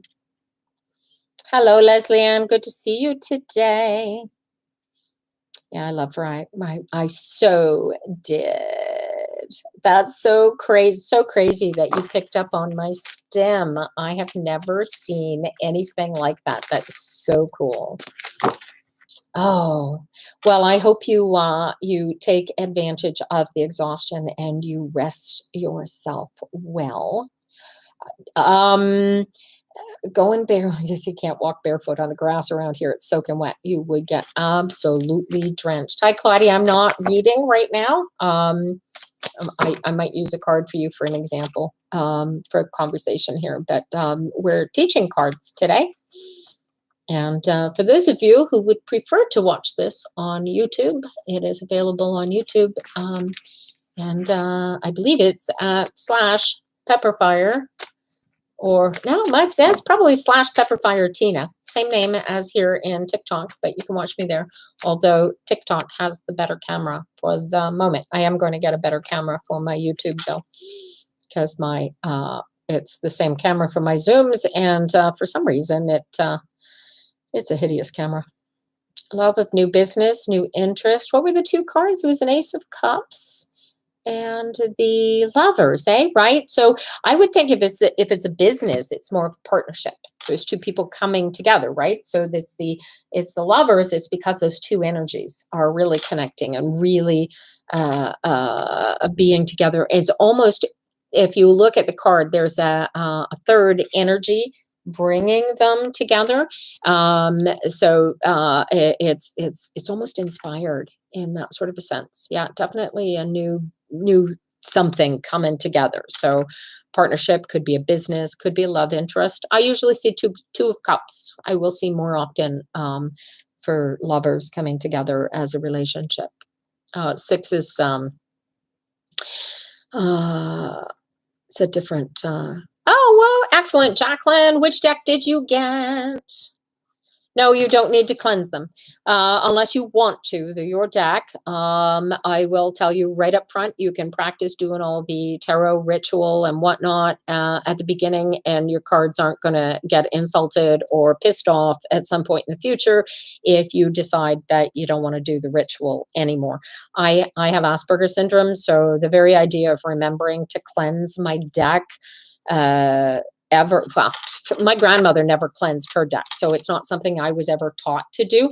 But I know that there are a lot of people who were taught differently than I that will swear by cleansing their decks. But I'll tell you what, I get the best reading out of old decks that are full of people's energies. And when I get a new deck, especially if I'm at like Reader's Studio or something in New York City, that's the annual tarot reading conference that happens there.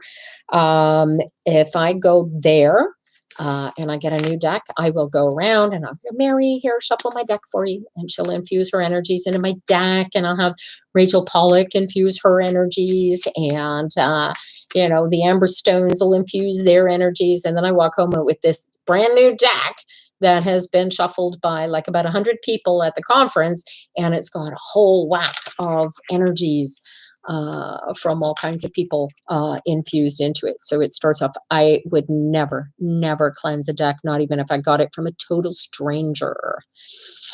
So there you go. Am I doing card readings? No, I'm not. I am teaching readings today. I blame Maddie. A 12-hour day. Oh my God. Are you in healthcare? Who does 12-hour work days? Oh my gosh. I hope they pay you overtime for that. That'd be horrible. I've been self-employed since I was 21, I think. And I work 12-hour days all the time, but I'm working for me, not for somebody else. So I don't know. Have we guys decided Greg, have you decided what we're having for dinner yet? No. Tell her how I decide. He how does he decide? He gets up and he opens the fridge door and he pulls out what happens to be at his fingertips, and myself and our kids are convinced that he is capable of cooking a 7-course meal from condiments, because we look in that fridge and we see nothing, and he turns around and creates like this amazing 7-course meal out of what for us appeared to be nothing. So there you go. You've been practicing 3 to 4 years now. I have every card memorized, and what should I do? Well, now you read, now you practice, you keep practicing. And if you are not journaling, journal. What is really, really neat and key for you will be how the cards interact with each other, how you feel. Practice feeling the cards rather than seeing them and thinking about what they mean, if that makes sense to you, Live Breathe Tarot. And you will find that now that you know what each is, if you pick out the card and you know what this one individual card means, now you're kind of polishing your skill at, right? And seriously, feel your way through the readings. Try that. Meditation. If you're not meditating, guys, you gotta meditate. Gotta. Hi, NordPod. How you doing, honey? Oh, you do read on live stream. Very cool. No, we have not decided what we're having for dinner, Adriana. He is sitting in a chair. Not deciding. So there you go. Do I do a specific spread? I tend to, when I am doing the videos here on TikTok, I pull 3 cards. Just because 3 cards are relatively easy to read in the space of 1 minute and get a lot of detail out of. But I can 1 card, 7 cards, 20 cards. You could do a Celtic cross. Excuse me, I've got hiccups suddenly. I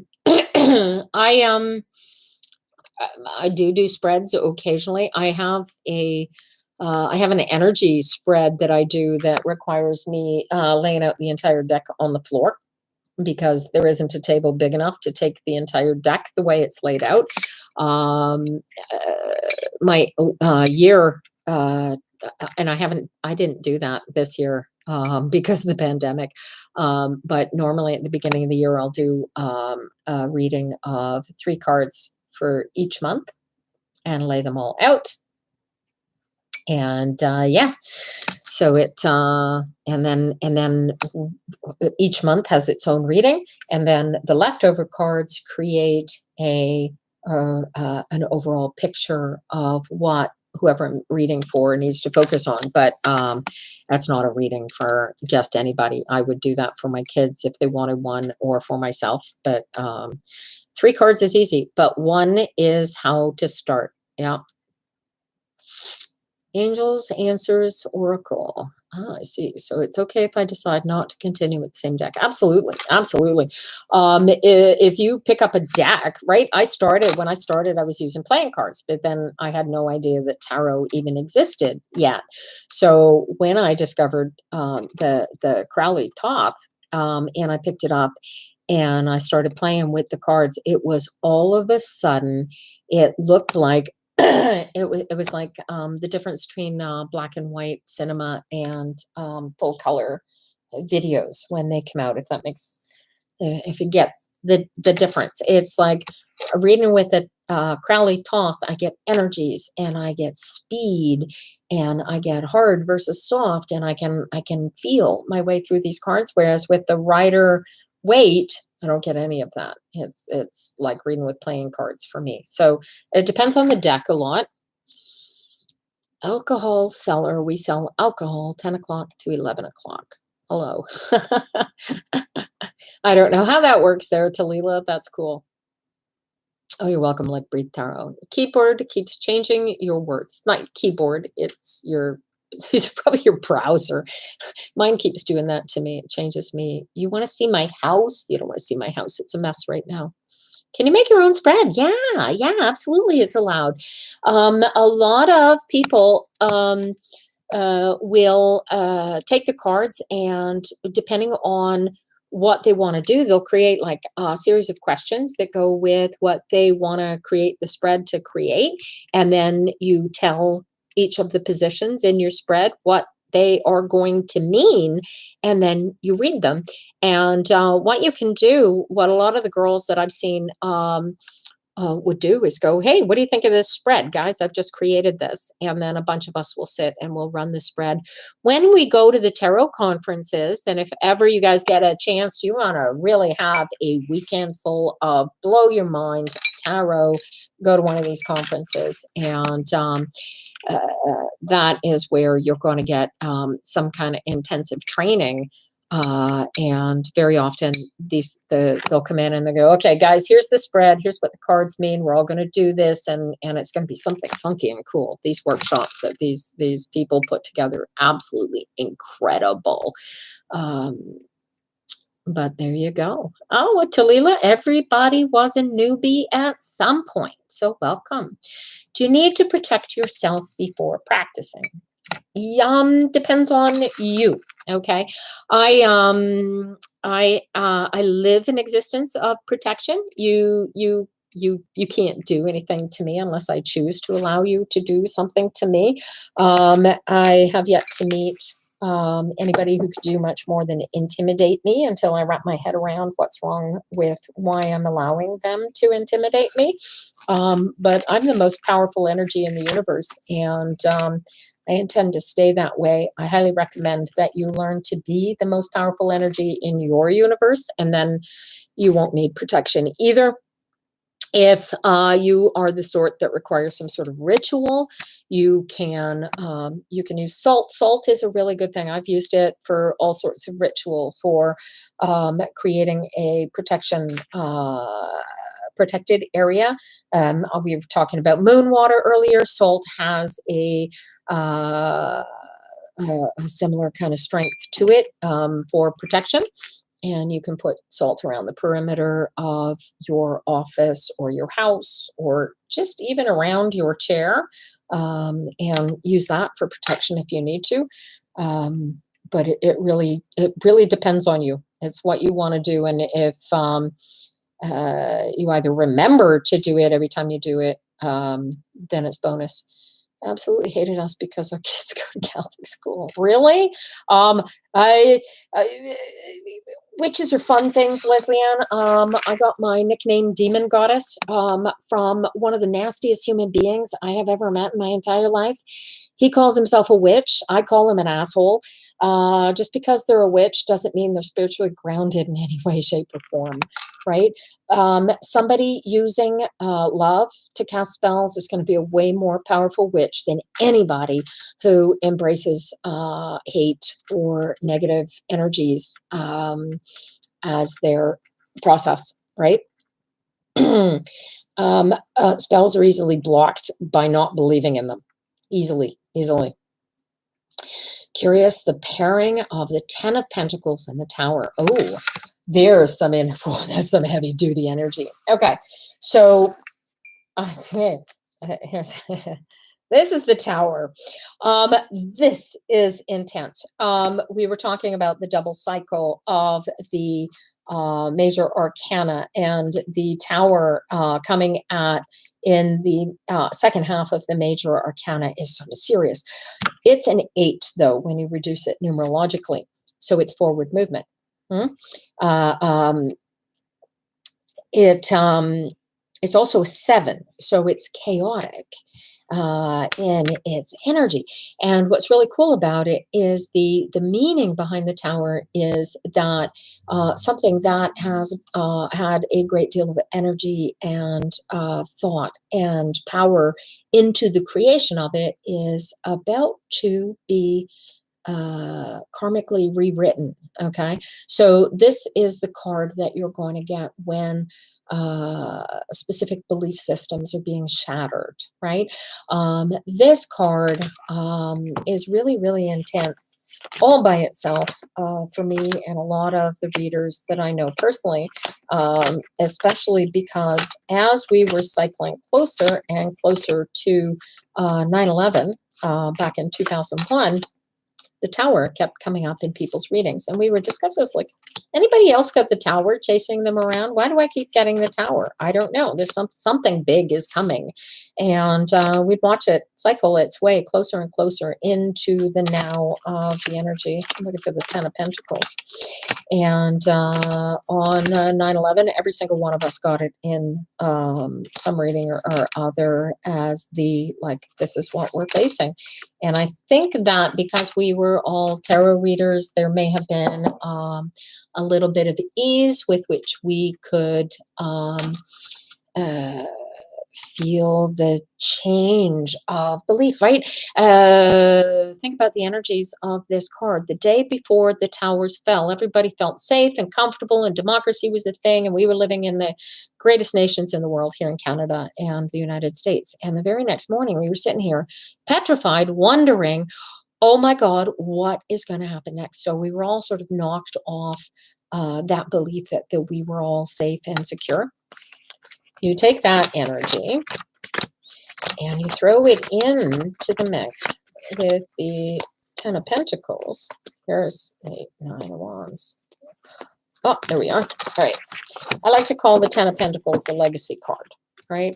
Because you spend a lifetime accumulating your money, your physical existence, and at the end of it, when your meat suit dies, what's left? That's your legacy, right? That's your Ten of Pentacles. That is, this is the old age, retirement, all those sorts of things coming into it.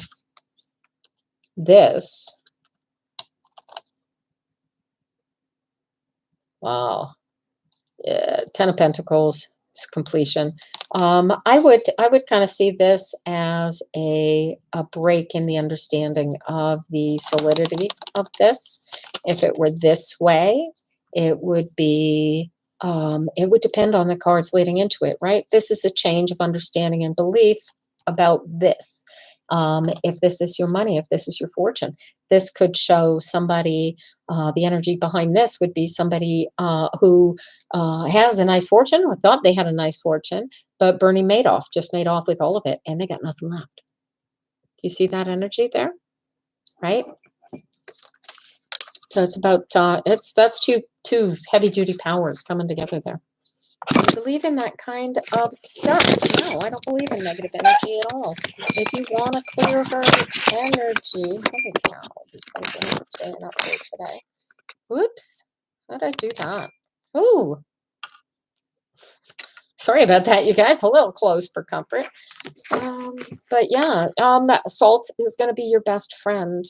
Leslie Ann, I don't believe in it because it's perspective, right? They tell you a story. There is a witch nearby who decided that she was going to blast me with her energies. And I'm more powerful than she is. So her energy sort of, I felt the blast. I kind of went, oh, nice. But it felt no more powerful to me than me recognizing that the woman who hates me is looking at me with daggers spitting out of her eyes. No harm to me.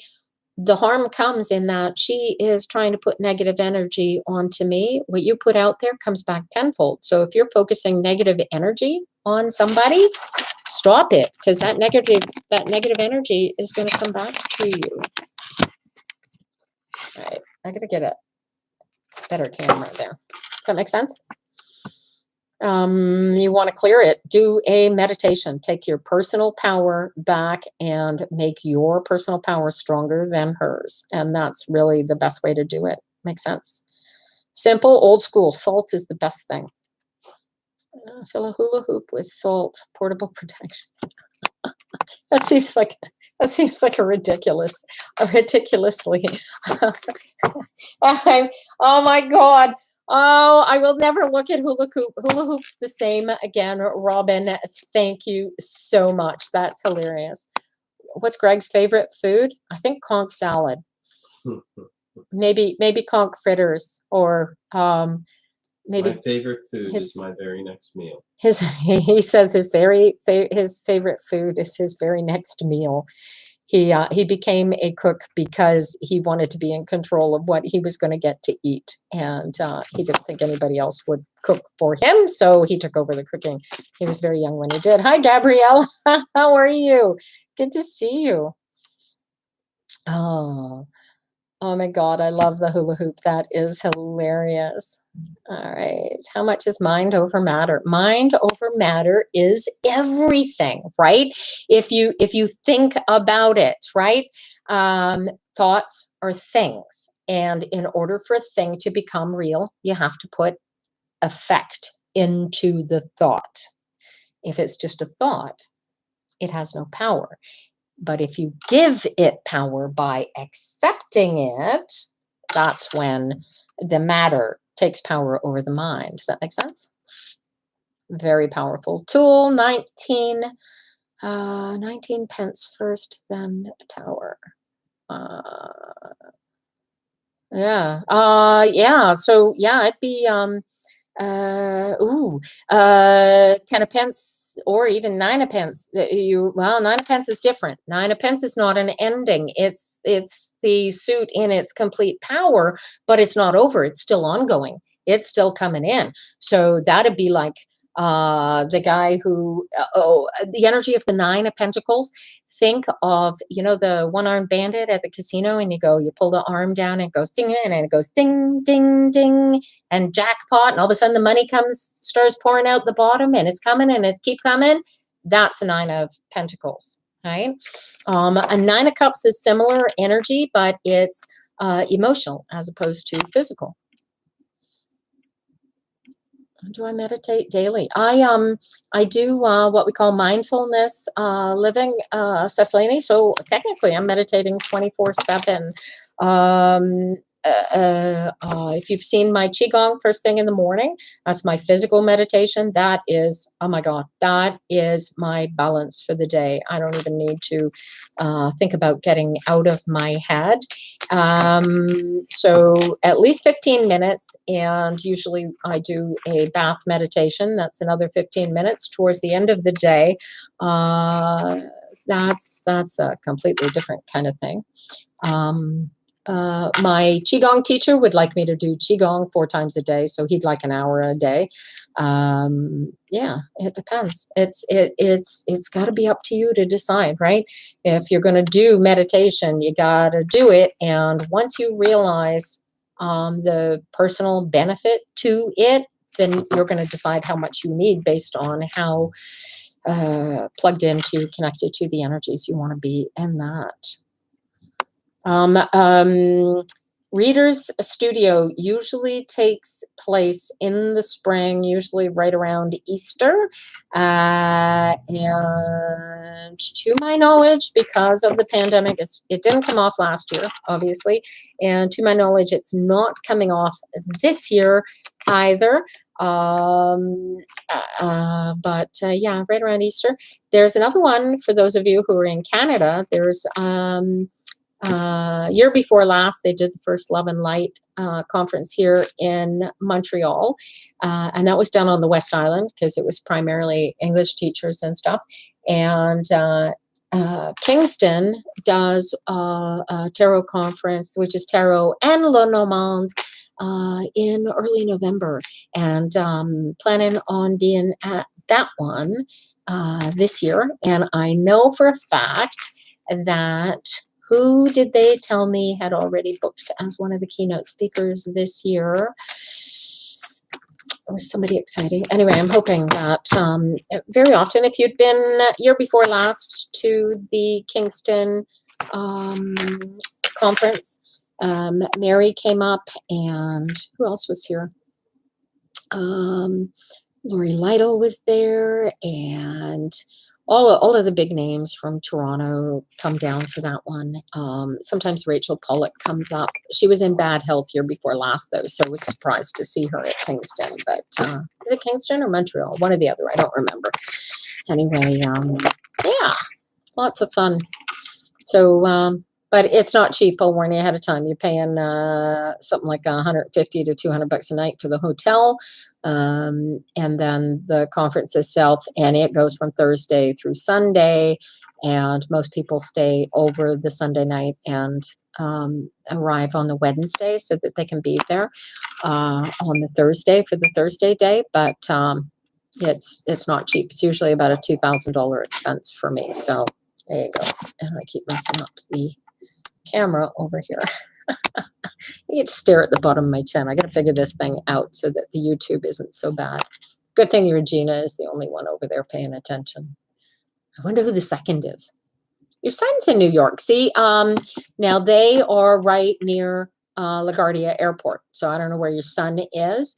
But if he's within distance of that conference, a lot of people that live in New York, and a lot of people will take like a Airbnb or something instead of staying at the hotel for the weekend. So they come in the morning, do the conference, and then go home at night at the end of the conference. But I think if you're going to a conference, you should go for the whole weekend. I mean, the whole experience is the after session conversations and the interactions between all of the different teachers and learners. And it is just a really good way to immerse yourself in tarot. Absolutely. Hi, your fave immigrant. I appreciate the request, but we're not doing readings today. We're actually learning how to read the cards. Well, there you go. 20 minutes, depending on traffic. See, that's perfect. All right.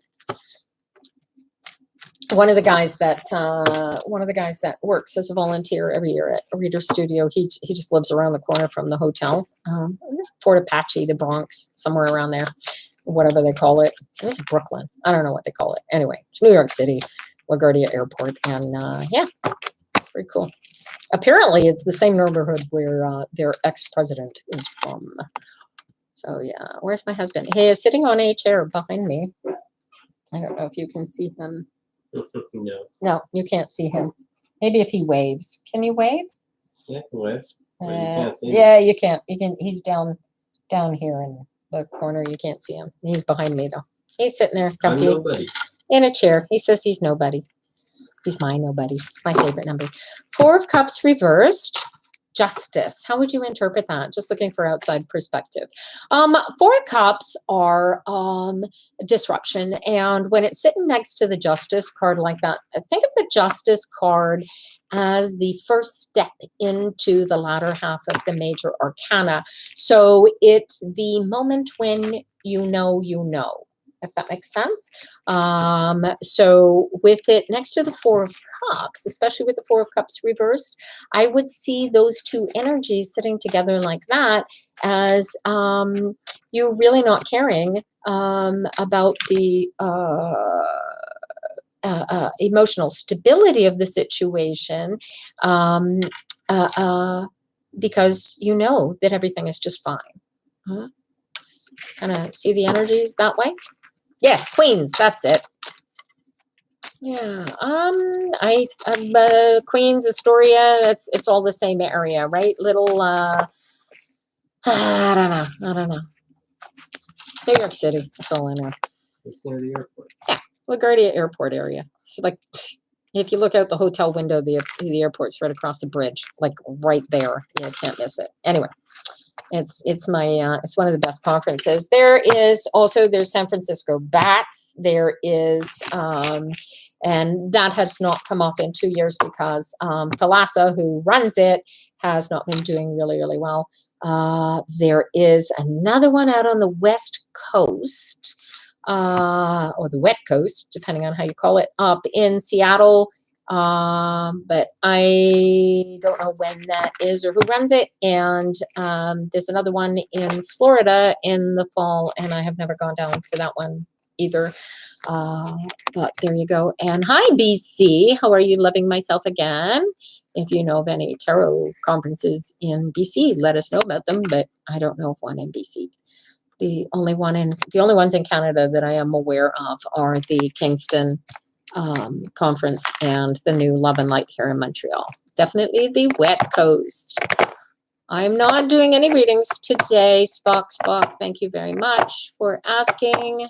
I appreciate it. We're learning how to read the cards today, and we're talking about how the cards interact and that sort of thing. If you'd like to learn how to read the cards, it would be this would be the place to do it. I wear the same jewelry every day, Live Breathe Tarot. So the exact same jewelry. My charms. I don't know. I am actually from Rigaud, Quebec, Spoke, which is about 45 minutes out of Ottawa towards Montreal. I said the Nine of Cups is the wish card. Absolutely did. Would you also look at it as a yes?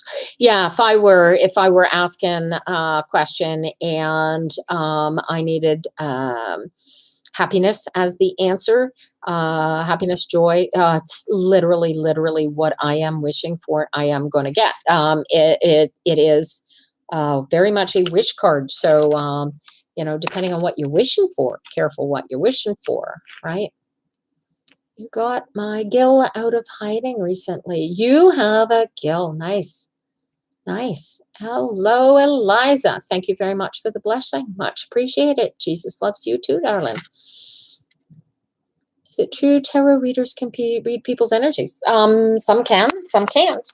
I know one tarot reader who is so empathic. She actually carries an energy wheel that prevents your energies from getting anywhere near her. It's actually quite the fascinating. Energies are really cool things. If you believe in them and you practice, you should be able to read them. If you don't believe in them, you won't be able to read them. That makes sense? But yeah, some can, some can't. Question of practice. I'm an energy witch. I live for energies. What is my favorite song by One Direction? Whichever one happens to be playing on the radio. Hello, Jot. How you doing? You need, yeah. Think of it. Have you seen, those, it's like a musical instrument. It's on a post like that, and it's kind of a wheel this way, and it's got like chain rings on it, and you rub it like that. Okay, so her thing looks like that, except instead of having the thingies like that, it has energetic metal thingies that come off the end, and it spins around like that musical instrument thingy would, kind of like a whirligig, and she carries it with her, and it's very cool. I wish I could tell you more about it, but I know I could tell you more about her than I could about her energetic thing. But she feels people's energy so intensely, they will actually make her very, very sick.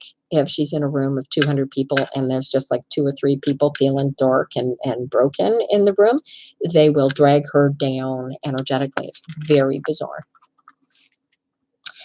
Where else are we? Do I know stuff about you? I'm not, what's the word I'm looking for? I'm not a psychic, spoke, so I would have to use my cards in order to read you. I can tell whether you're in a good mood or in a bad mood, maybe. Regina, the, mezuzah is the name for that Jewish thing on the door.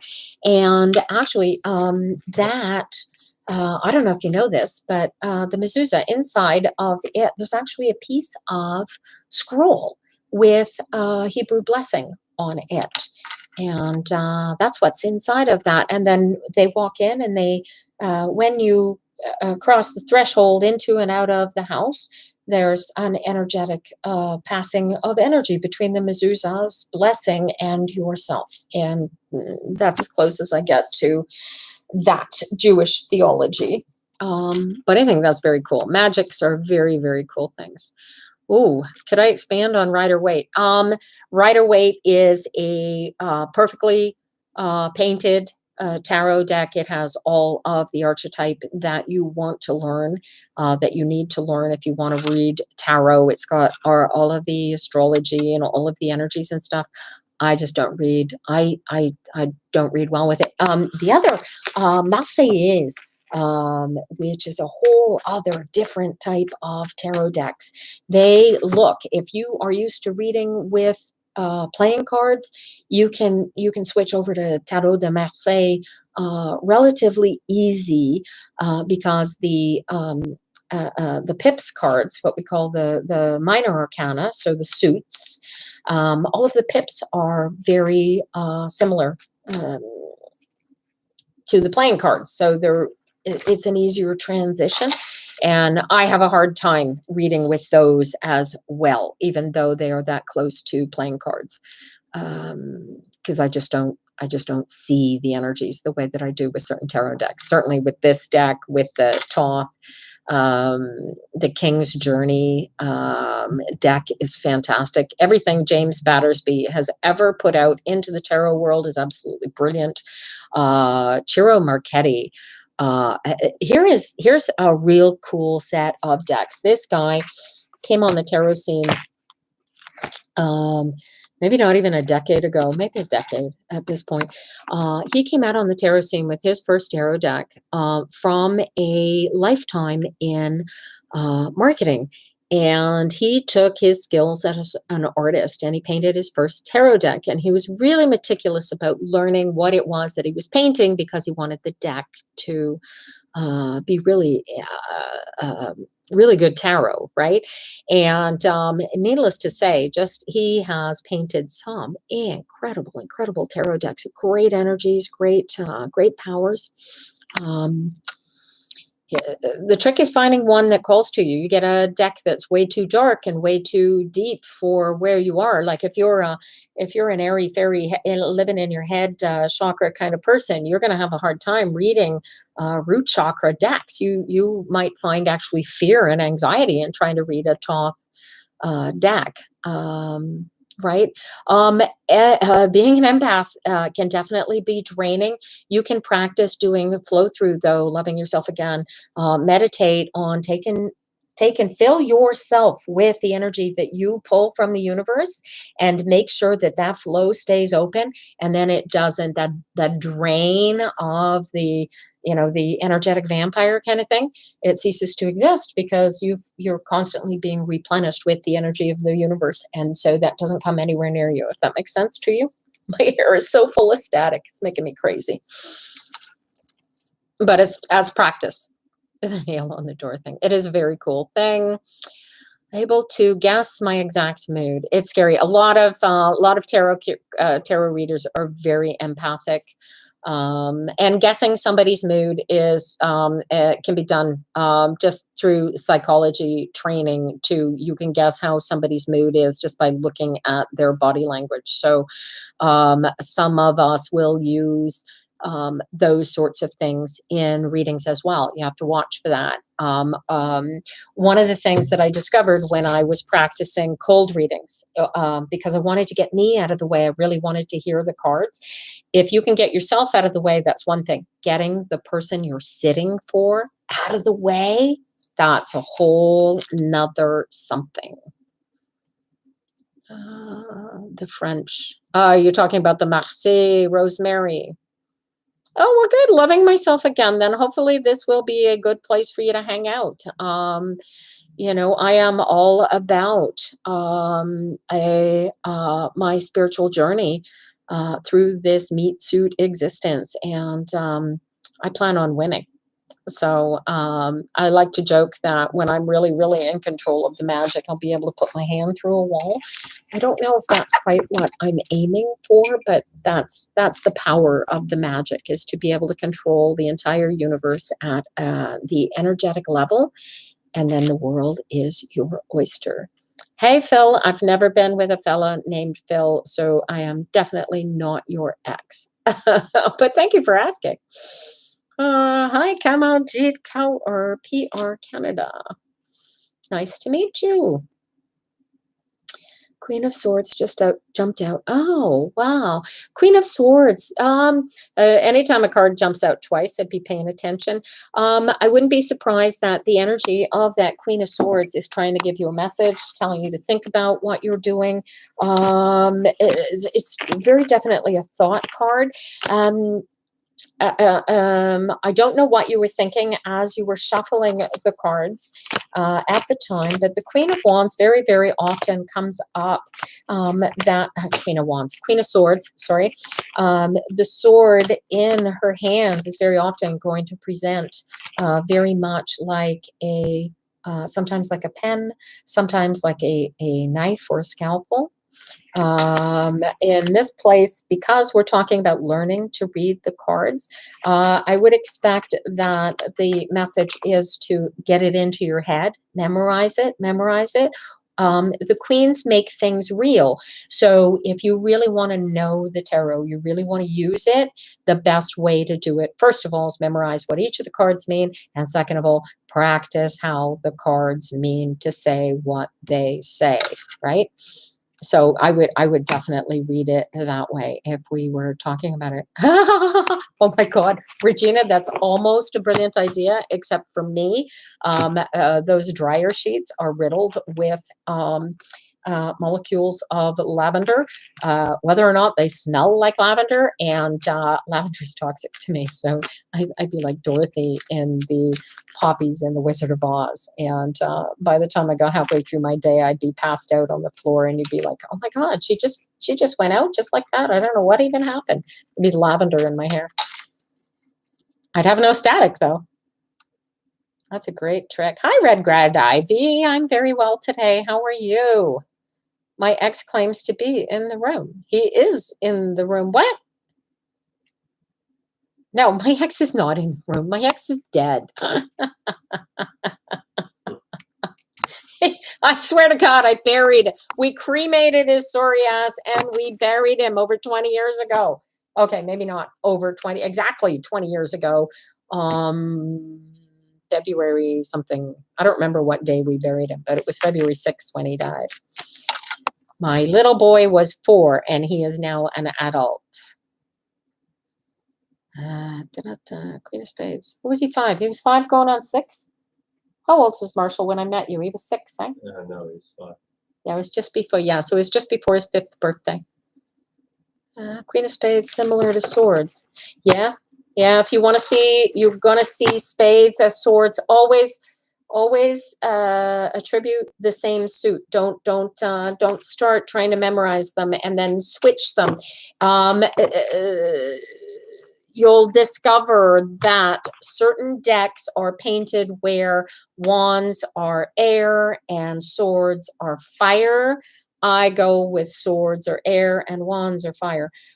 So depends, watch how the deck is painted. So if I'm talking about wands and I'm showing you a wand card and the meanings that I'm talking about attribute to the suit of fire, then your deck is the opposite of mine. And very often, what's really cool about the cards is you'll see that wands tend to depict energies and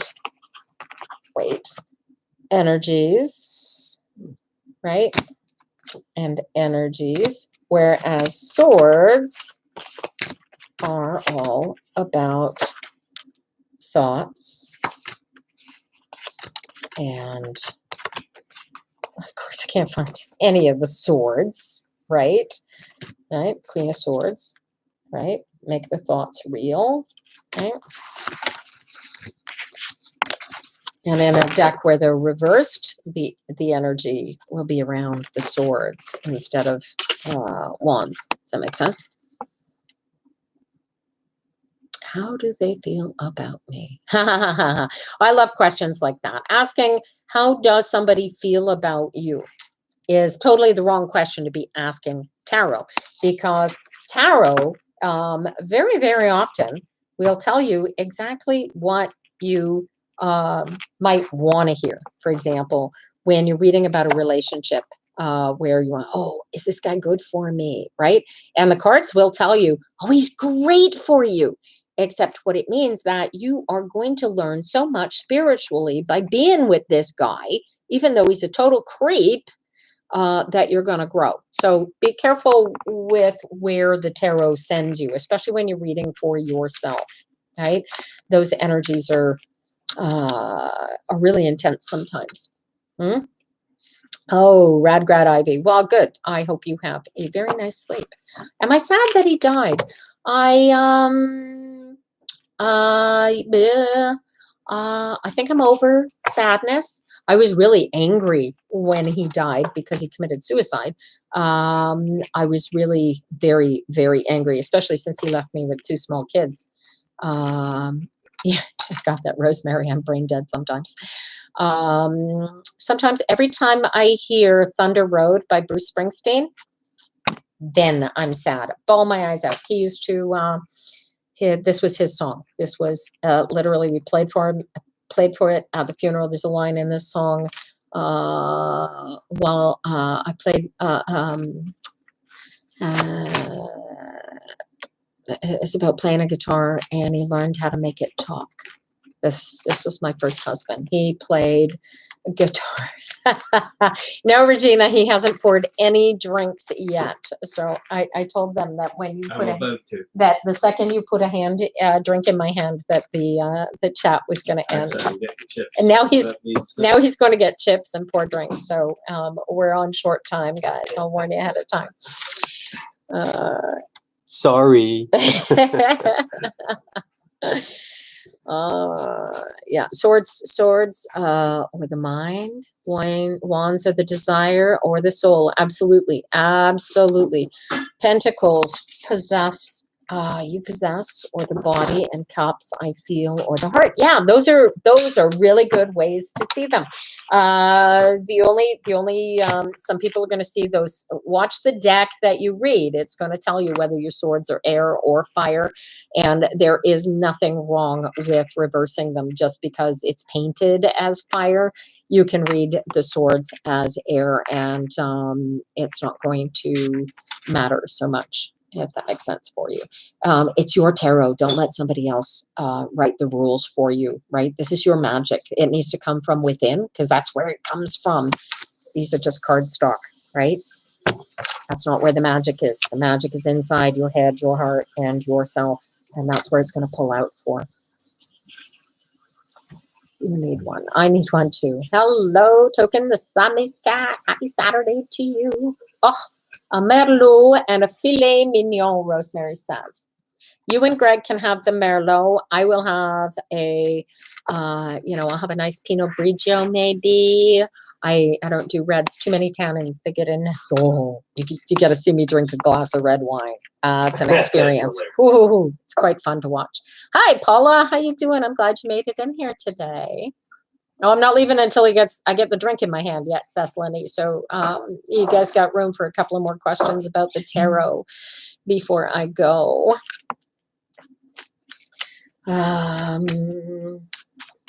Oh, what can I tell you? There is on the Canadian Tarot Forum. Hi, Billy. I appreciate the invitation to do the live. I unfortunately, due to negative experiences on here, cannot share my live with somebody that I don't know. So I invite you to get to know me, and we'll share a live one day. Where is my chips? Well, he hasn't opened them yet because he's pouring the drinks right now. He's about to. You're going to hear a burping noise. That's our bubble maker. We have a soda stream. Yeah. So we have hi Adriana. Adriana's all about the food around here. I love this. Adriana, we have probably Miss Vicky's she never answered my jalapeno question. chips. What was the question? What time is she arriving? Oh yeah, no, that was she's not coming. It'd take her too long to get here. It won't be today. It'll probably be after the pandemic is over. My favorite card, sorry, let me finish with the chips first. Miss Vicky's jalapeno chips. And we dip them in sour cream. And they're so not keto, but we like them. So we have them with our drink in the evening. My favorite card to pull for personal reads is always going to be the Page of Wands. That's my melody card. That is the card that represents my spirit guide. That is the card. You just broke your brother's arm. Are you kidding me? I would take the phone and I would dial a 911 and get that boy to a hospital if you think you just broke his arm. Good heavens. I think that's the most interesting tweet I've ever gotten. TikTok, whatever you call these things in here. Wow. Oh my gosh. I hope he's going to be, well, I'm sure he'd be fine as just a broken arm. But I would get it x-rays and set. You had baked lemon pepper fish. Oh, yum. That sounds good. Yeah, you big bag. They don't do the Miss Vicky's jalapenos. There's my drink. Look at that. And here, cheers. Cheers. There you go. Cheers. Everybody. I love them too. I can't get the big bag at Costco though, so he gets the, what are they, spicy? What are the other ones? Spicy chili ones or something? Dill. Spicy dill. And they're not as good with the sour cream. And there's Mary finally comes on. Oh, baked potato, yum. Can't have potatoes much because they're not keto. Yeah, I'm thinking, oh my God, broken arm. Good heavens. Definitely go get that arm fixed. Good heavens. She wants to see the chips, hon, before we go. There you go. That's the chips. And that's the sour cream. And use Liberty. Yeah. There's no cornstarch in it. Yeah, there's no crap in the Liberty. Ah! I almost got a chip, but I missed. Good afternoon, Crystal Dawn. I hope the spring is starting to be nice to you. And let me see. All right. I am so glad you guys all came in here today. We'll try and do this every Saturday at 3. I can't guarantee you I will do it every Saturday. But Mary and I are going to create a lesson plan, if you will, that we can put together for you guys. Hi, Melissa. It's good to see you. I'm glad you stopped in. And I'm just ducking out of here myself. I thank you all guys for coming. I wish you a lovely evening. Greg and I, if you go on our Facebook page, Peppermaster Shop, you will discover our invitation to see Andy Cook live tonight. He's doing a live stream, and there's door prizes, and there's a $100 gift certificate to peppermaster.com or to our shop that you could win, and we invite you to come and see this concert. But we're going to be there with our friends, and hope to see you there. It won't be on TikTok. I could put it up on TikTok, I suppose, but not. And my next live is scheduled Post the for. invite up there. Yeah, I can't post it. I'll create a video. As soon as I get out of here, I'll give you a video with the details for the Andy Cook concert. My next live is tomorrow morning at 9 a.m. for Qigong and coffee, or Monday. Every morning at 9 a.m. I do the Qigong. Monday at 11 Eastern time, I'm actually doing readings, and they're all free. And I do not allow anybody to throw money at me and jump the queue, because I hate that shit. So yeah, and yeah, come in, and if you want a reading, I do it by lottery. So it's fair. Everybody gets a chance. Lottery goes on my wall. And yeah, basically that's it. And come back in a little while and check for that Andy Cook video, and then you come hang out with us and have drinks and watch this concert, and it'll be a lot of fun. All right. Thank you guys for all coming. I hope you learned a little something, and practice your cards, and let's get in touch with the universe and share some love and light everywhere. See you guys later. Bye-bye. Yeah. Alrighty. And say goodbye to the YouTube clan. Thank you, Regina. I missed your question. Yes, I do. In fact, I do read for Greg. He has picked up a little bit of reading himself.